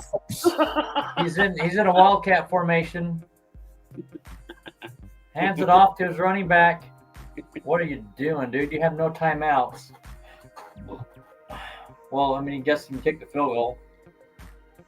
There's 14, 13, 12, 11, 10, 9, 8, 7, You gotta kick the field goal. 5, 4, 3, 4 seconds. Third down, 4 seconds to go. Here comes the field goal. Here comes the kicker. They could take a timeout and ice the kicker, but I don't think that does anything. But yeah, it's Why an is insane this kicker so officiating as worried about usual his for this season. Goddamn hair. The hell with the Buccaneers. That's what you get for using third string anytime TD scores. Haha. Richie Fresh must have put some money down. Oh my Here's the gosh! kicker right I here. think- Hey, drum roll. 43-yard field goal. Right here. I'm not fast enough. Oh, yes, I am. Okay, they took the More time. timeout anyways. You can still do it. Timeout. Tampa They need special Bay. teams to make a play.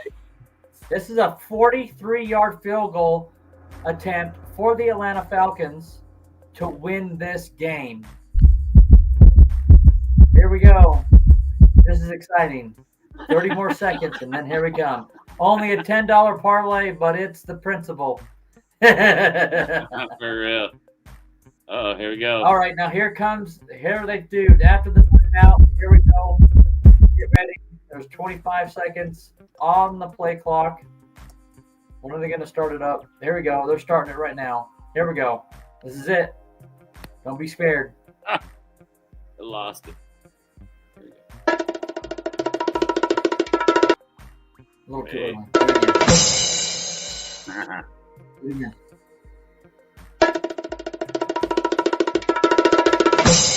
It's good. Atlanta wins. Atlanta wins. It's over. The Atlanta Falcons came back to win 29-28.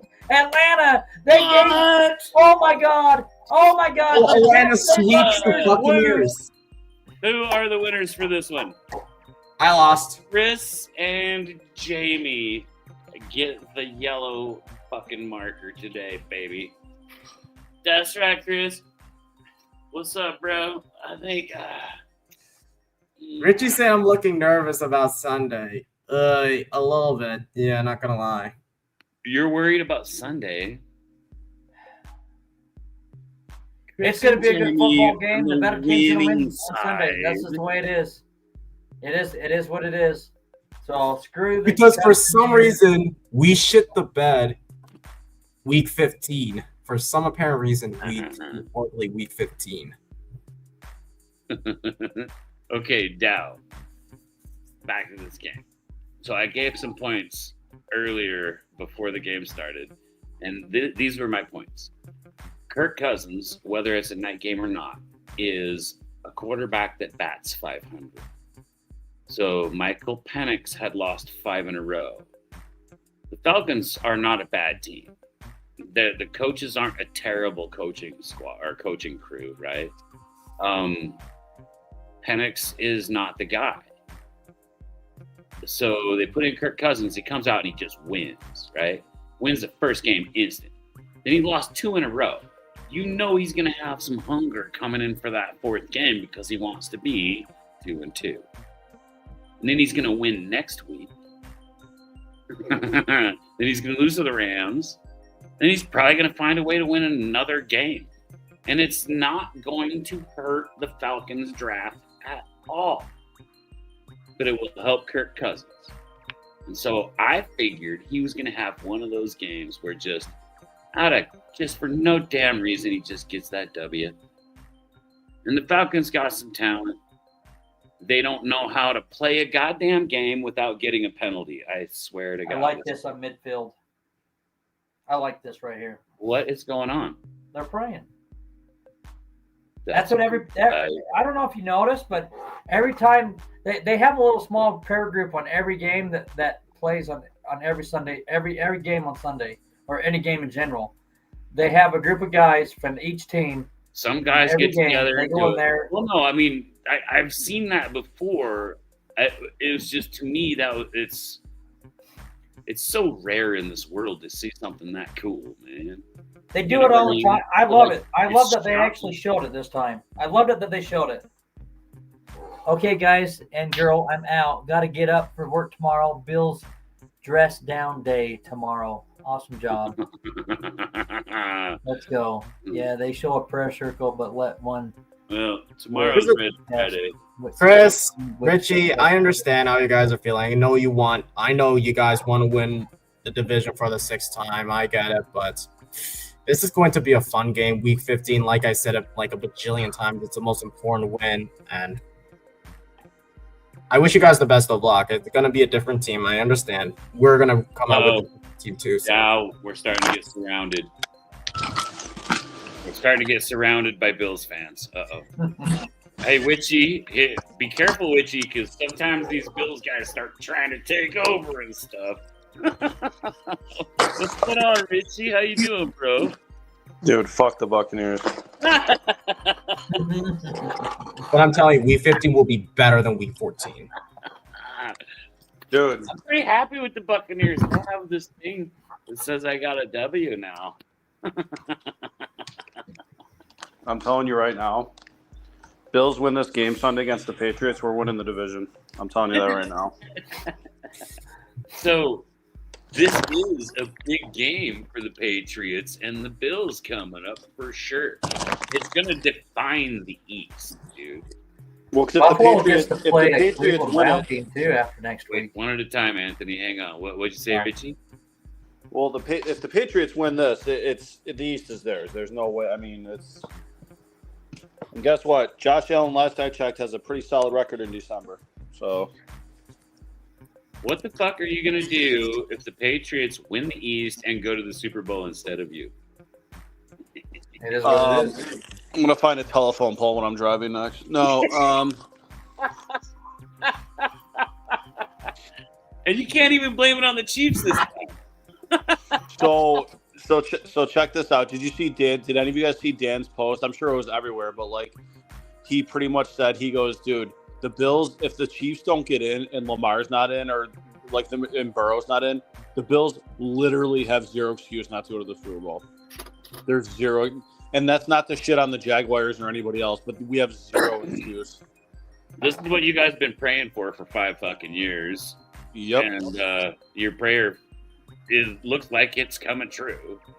But if the Chiefs do sneak, I don't know how they could. It would just be a miracle. Bro, you guys snuck in. I mean, wilder things have happened, but you guys need major help, and you gotta win out. You have to win all the games. You have to win all the games. You would We need got the practice hardest squad goal guys lead. on our starting offensive line. Okay, so it's Right. it's rough. It's rough.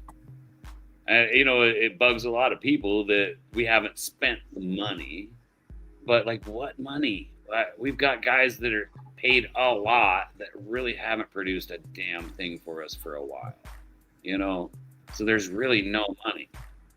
So I get like Drake May and some rookie contracts, but how in the fuck in hell do the Patriots have all this money to just get better? Like, I don't get this. How did they? Well, we did next to. The problem is we did next to nothing in the 2024 offseason, and then for some reason it carried to the 2025 season. Yeah, they got to roll it over because they literally just Yeah, we didn't did nothing. bother. They didn't tank. They just didn't bother for about 5 years. You didn't. It makes almost 7 years. They just didn't spend a goddamn dime, dude. Like, Here's the worst part. Here's the worst part. I can't even clown the It's not even fun to clown the Patriots because they win either way. If they get bounced in the wild card, I mean, they're making the playoffs. If they get bounced in the wild card at any point, they've already exceeded expectations. So how am I going to sit here and clown them anyway? I don't care about winning the division. Like, before the season started, like, I could care less about winning the division. All I care It about hasn't worked out for the Bills in 5 fucking years in a row. So what? I mean, it hasn't worked out for us. Yeah. So But here's the possibility. Even if the Bills beat the Patriots need to rely on the Texans and who was the other team? It's the Texans and the Colts to lose, and we make the playoffs. So dude, I don't care about winning the division like immediately. As long as as long as the Colts and the Texans lose, we make the playoffs. This NFL is crazy, man. I'm actually thinking of. That means you're guaranteed playoffs already, right? If the Texans and the Cardinals lose after the Bills beat the Patriots. Why are you just falling over yourself to say the Bills are going to beat the Patriots here? Didn't you guys beat them earlier this year? By 3 points, and we looked like shit. This isn't going to be the same Bills team. Now, didn't I call the Patriots to win that game? Yes, you did. And you didn't, did you? Well, Are you picking the Bills again? Because I might change my thing here. I did before the season started. Come on. But here's the thing. The Bills aren't losing to No, we only lost by 3, and we played like dog shit at our own building. We only lost by 3. We're not losing that way again. Trust me. There's no way. Well, you have to redeem yourself. It was a rough day for the Bills for sure.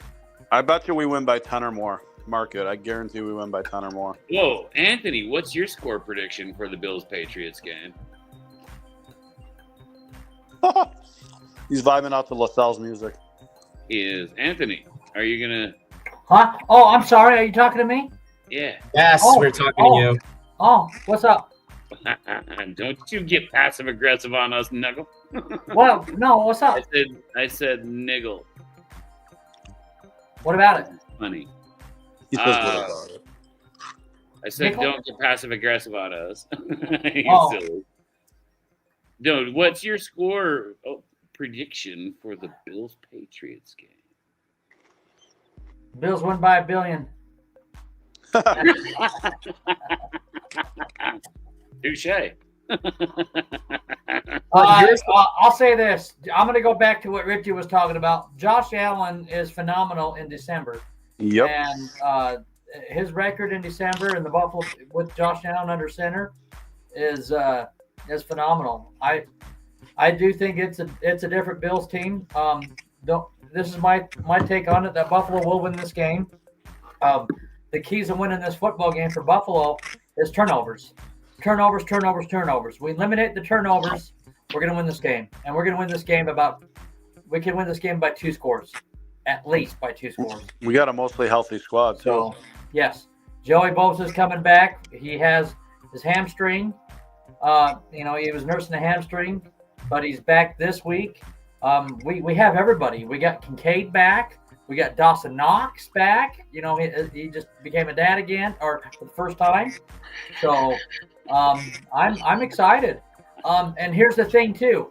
Now, Buffalo has to win this game in order to stay alive, to be able to clinch the division for the 6th straight year. If not, the Patriots win this division, or excuse me, if they win Sunday, they win the division. This is the division clinching game for the Patriots right on Sunday.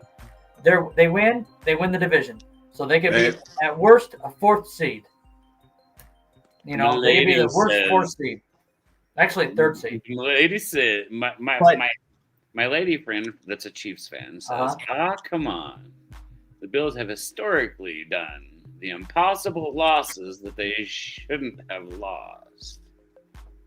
I agree with all your takes. I understand that this is going to be a revamped Bills team, and we're playing without Will Campbell. We're hoping that the left side of our offensive line gets healthy.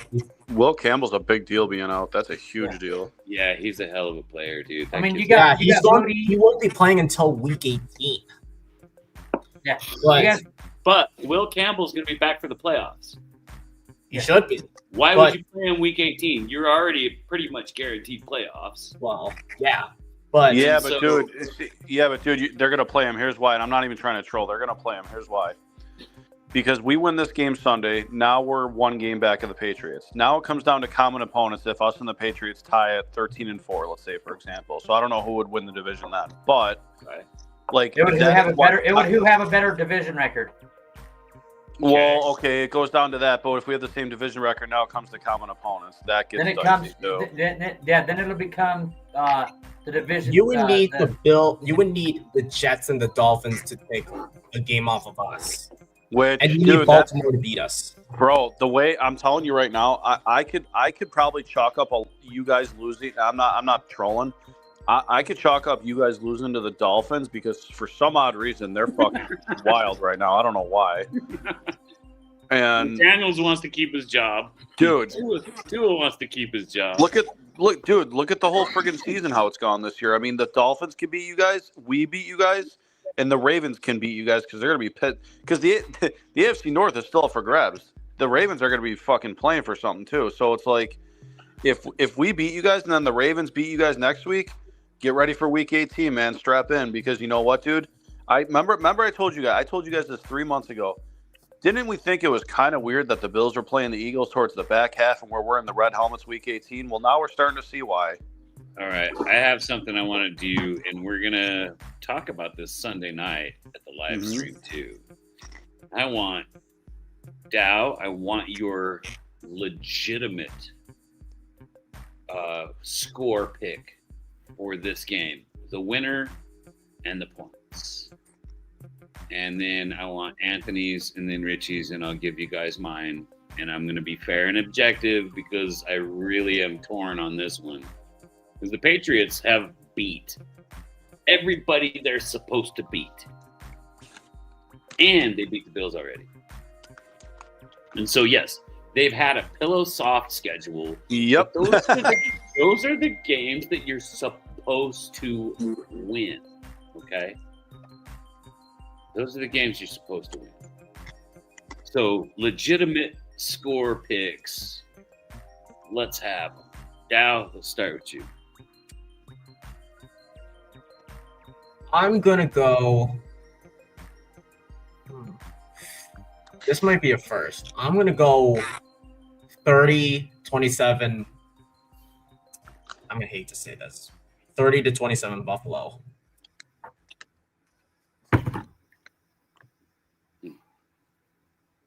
$30, 27. Okay, Richie or Anthony, what's your legitimate score pick?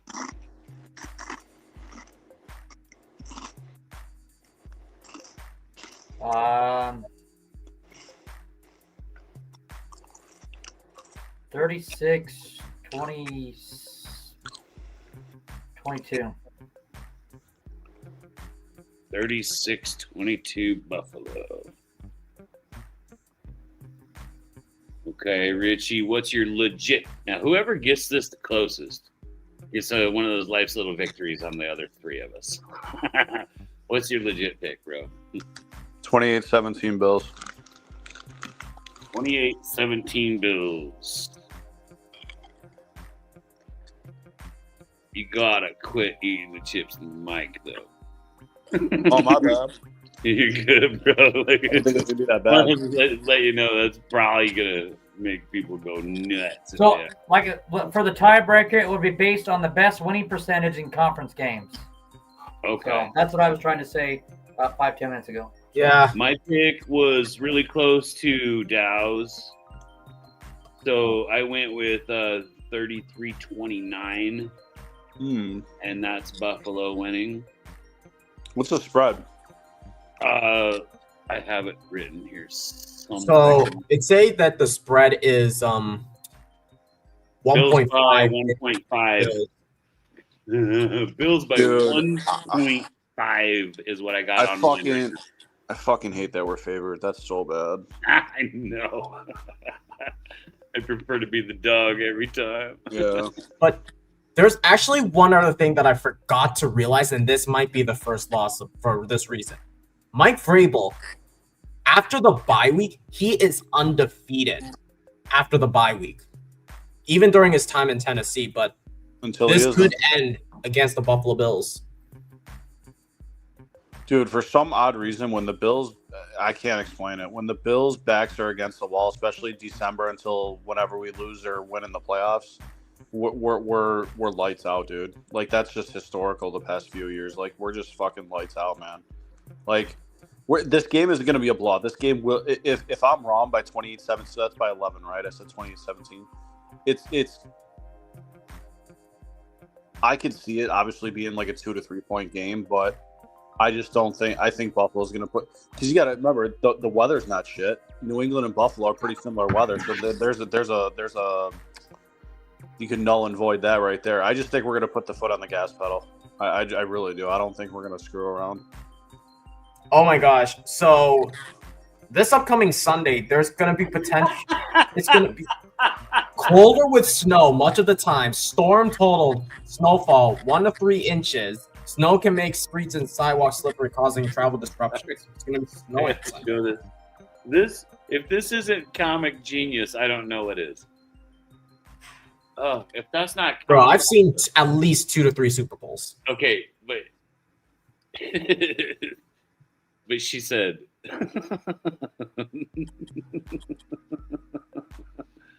it's comic genius, dude.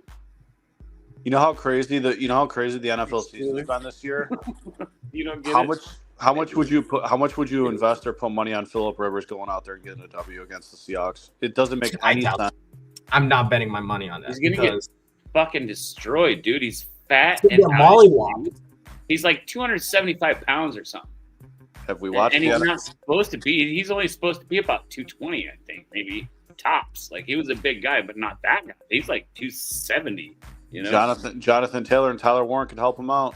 I mean, bro, by the time the fourth quarter comes around, Phillip Rivers is going to be so fucking tired. He's going to be chucking the ball right to the other team. There's going to be so many picks. There's going to be like 4 picks at the end of that game. Oh God.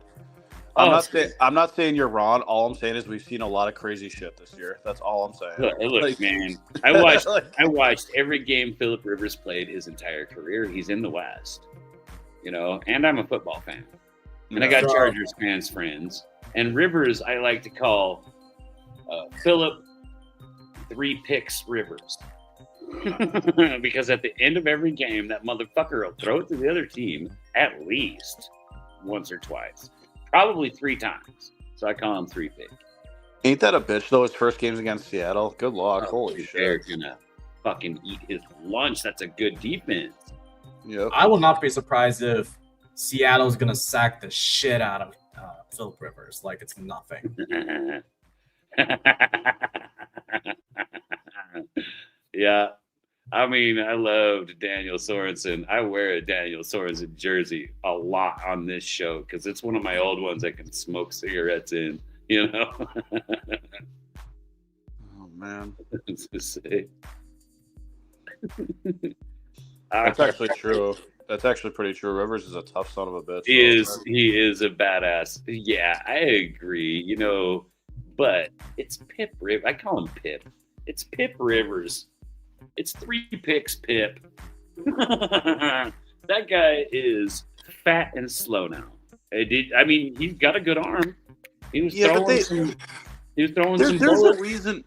There's a reason. I mean, I get their quarterback depleted right now, but there's a reason they call Philip Rivers. You couldn't tell me they couldn't pick up 31 other teams scrap that was better than him. Like, there's a reason why they took him out of retirement. He just Like, played for the Colts 5 years ago. yeah, well, yeah. It was 5 years ago. He was playing. That's where he retired from, was the Colts. Okay, Right. and the reason being, the Chargers found somebody better, and he wanted a job, so he went to the Colts. Their season's about over, so if he can come back and get just a couple of wins and drag the Colts into the playoffs, well, then that nomination for the gold jacket turns into, you're going to get a gold jacket. You see what I mean? This year he was eligible to be like nominated for the Hall of Yeah, Fame. now he fucked up. Now he's got to wait like 5 years. Got to wait 5 more years, right? But in this case, and this case alone, this is the only time I think I can remember ever seeing this. Philip Rivers can come out of retirement and not just be nominated, but he can jump on a Colts team, take that team that he retired from, get him to a playoff with 2 fucking wins probably, right? And then, damn, that pretty much guarantees he gets the gold jacket, doesn't Right. it? That's true. It's a genius move by him. Like, whoever is his PR guy is a genius for real. And the guys at the Colts see it too, because they would love to have somebody retire, a Hall of Famer from the Colts. I It's just going to be think- hard pressed to get Andrew Luck there. I know what you're saying about Rivers, but I think we're going to be.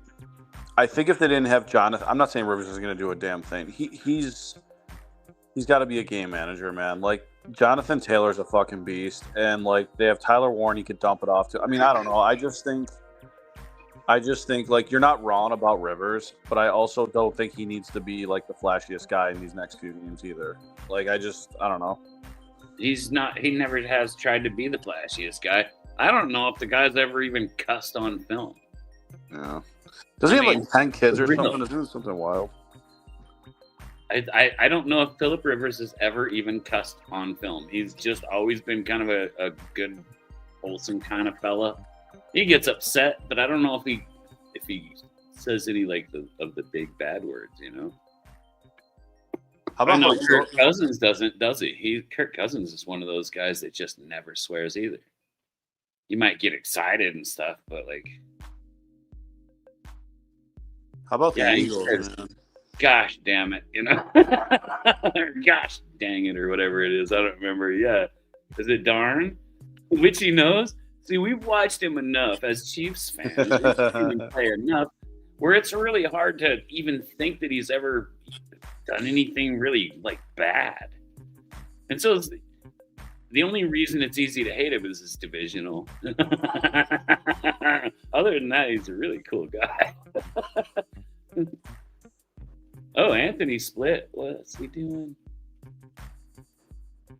He'll come back. I feel like he does that. Booty Diggs, Hunter Henry. Yeah, you would also have to cover Hollins. You would need to cover If Josh McDaniels doesn't utilize Matt Collins in the red zone, I'll be frustrated.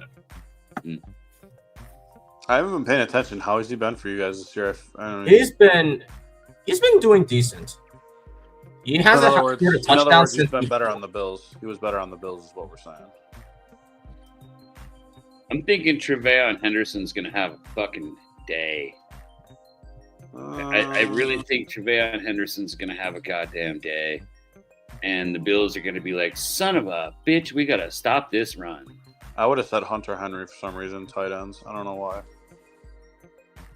But I think that our safeties are gonna have issue with Dalton Kincaid. That's my biggest issue. Yep. Oh, everybody has it. Everybody has an issue with Kincaid. That's the best player on the Bills team, dude. Yep. Like the best player on the Bills team. The problem is, if we just dice it off to him, dude, it's game over. I'm telling you that right now. He's that good. He's that guy. He was that guy as a rookie. You guys just never used him. Like I said, on Saturday, that's why I'm gonna do my live stream. So on Saturday, I'm gonna preview more on that game, and it's gonna be it's gonna be a shit ton of like information that we're gonna have to gather, and we have to do well after the bye because we played like shit after the bye. But under Mike Vrabel, I wonder how he's gonna change that. Yeah. You know what they're saying too. Is Josh Allen wins this game. Does he get back into the MVP race? I don't think so. I don't think so. Yeah. This season's kind of bunk on the MVP. Don't go for the MVP. Fuck the MVP. I would rather go all. No, I don't give a shit. I was just saying what I heard. I don't really give MVP a shit. doesn't get to go win the Super Bowl. Except for Mahomes. Nope. When he got MVP, he did not win the Super Bowl. In 2022? Well, no. That was when he was Super Bowl MVP, maybe. No, because Mahomes. When he got MVP, we fucking lost to the Bucks. Who was the NFL MVP in 2022? It was Patrick Mahomes. And who won the Super Bowl? Chiefs. In 22? The 2022-2023 season. Right. Well, we won the Super Bowl. Okay. I get it. Patrick Mahomes won. For some reason, I thought. Well, that was his second MVP, wasn't it? That has to be because I remember he's like one of the few players that has done that. But yeah, that was like his second MVP because his first one he just got it. He didn't make the Super Bowl, but he didn't. The second one. Yeah. So, serious question. Great quarterbacks, and I'm not saying he's not great, but great quarterbacks also elevate people. Why the fuck are the Chiefs doing so bad right now? Like, honestly, like, it's not like you guys are banged up to hell. You guys got Rice, you got... Bro, we are on practice squad linemen. Like, you're not the same crew cast, and you're basically losing. I wouldn't know it. He still has time to throw the ball. Stringers out there in the secondary, on the defense, dude. Like it's rough, bro. Like we've had guys that were like, oh shit, we got to elevate this guy because we love him and he does a good job. He's a good hard worker and maybe he can get some work done for us today. Boom, knee, just down. These linemen are dropping like fucking flies. Tell me about it, dude. Any money, like the trench. Dude, tell me about it. Christian Benford, which he knows. Bro, tell me about it. Christian Benford has 2 fucking back-to-back interception games, and then you come to find out Wednesday that he got injured at practice. What the fuck is with all these our players getting injured at practice? Not even in a game. Like, what the fuck? Injury is. I don't know how the hell that happens, but at least you have limited participation. But still, that's like we've never had injuries like this, dude. In like the past 3 years, there's something going on. There's no friggin' way. Yeah, I'll tell you what's going on, bro. You guys nutrition, conditioning. Something. Yeah, you need to fire strength and conditioning coach. Hang on. You're one of the big guns. Every single day, some gunslinger is coming out to test you, and they're bringing their A game. Okay? So you're one of the big guns now. Well, welcome to the club. Everybody that you play from now until hell freezes over, is going to bring their goddamn A game every single game. You'll get a guy from the very worst team that knows if he kicks your guy's ass, he can make a name for himself and get traded to a better team. It's every single player in the league is trying to make a name off of you right now. Yeah, but And I'm it's talking about working, like too. practice. I'm It's talking about working practice. too. It worked on the Chiefs, you know? Worked on the Chiefs. Everybody's making a name off us. We are the litmus test. So all I'm saying is welcome to the club. It's not going to get any easier for a while. Everybody sees you coming. They're game planning for exactly what your coaches got and exactly what your players got. I mean, to the T, to the nines every time. You know, there's nothing you could do to get away from this. When you were low-key that contender, a lot of people didn't see you coming because they were focused on somebody else. And now everybody's got the Chiefs figured out. Everybody's got the Bills figured out. Look at us. The big dogs are kind of on the porch. You guys better buckle down and start growling, you know, because otherwise the Patriots are going to sneak that goddamn thing away from you, man. I'm trying to figure out if DTN's in a prison cell or not, dude. Your walls, like, are you in a prison cell or something? with Yeah, your walls? he's Like- not in prison. Like, It's a dorm. well, yeah, but Yeah, I don't decorate my dorm at whatsoever. So Totally Yeah, looks like he's like yeah, incarcerated. you got straight up cinder block walls, dude. Like, like, yeah, I don't know why the fuck they do it, but at least I it's, made that comment before. it's not that bad. It's not that bad if I were to give it. oh, I'm sure it ain't. Oh, which Um, Joey Bosa. Do you know what's funny before offseason hit? The fact that he didn't go to his father's roots by signing with the Dolphins, instead went to the Bills. I'm like, I laughed because I'm like, why would Bosa go to the Dolphins? That's the first thing. Second of all, I think he's done great for Buffalo.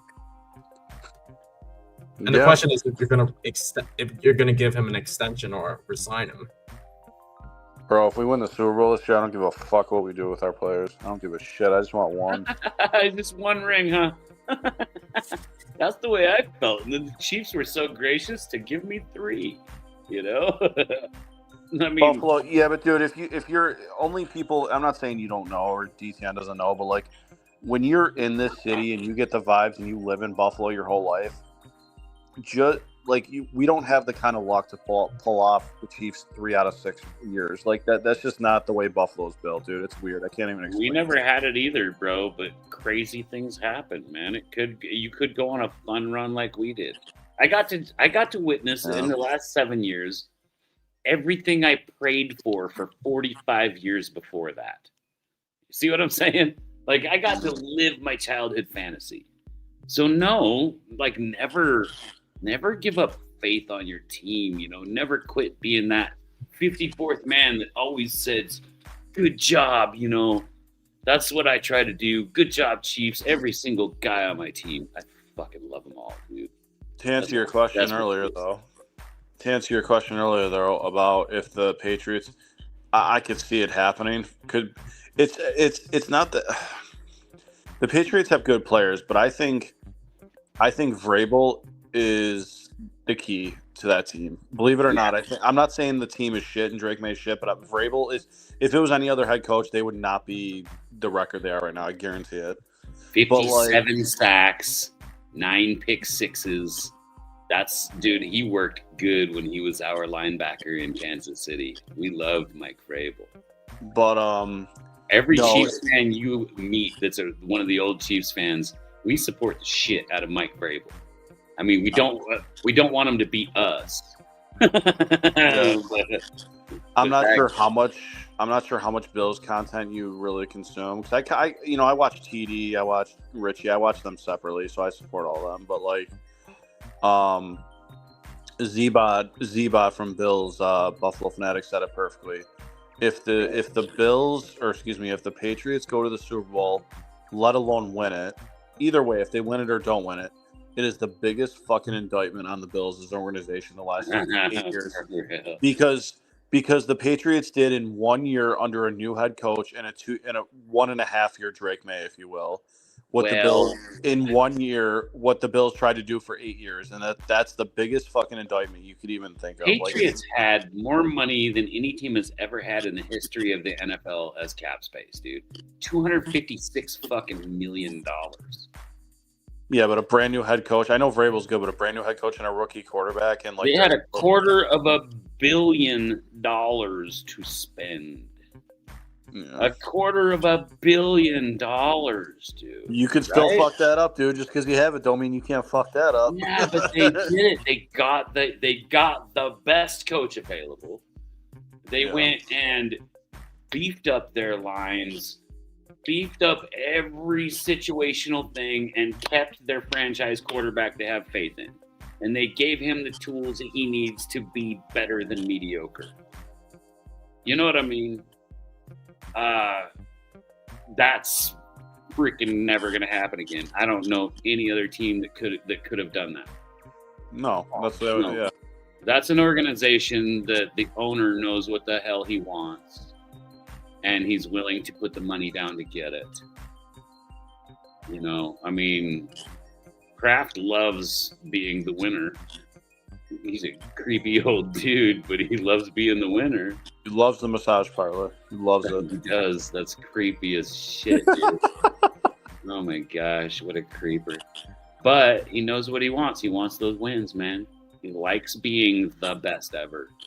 And he's going to be back again. He's going to be a thorn in your side every year for a while. Especially because they're rolling over even some of that money still. They've still got money fucking left. Are you shitting me?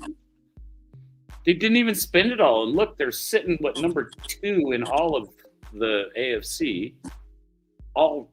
They've still got 4 games to play. And they should legit win 3 of those 4. Well, the last 3 out of the 4 are all divisional games. And then all of the 4 games are all within the conference. So, because we're undefeated against NFC teams, including the Giants, surprisingly. So, the fact that I wish I had the brain capacity to figure out if we tie you guys.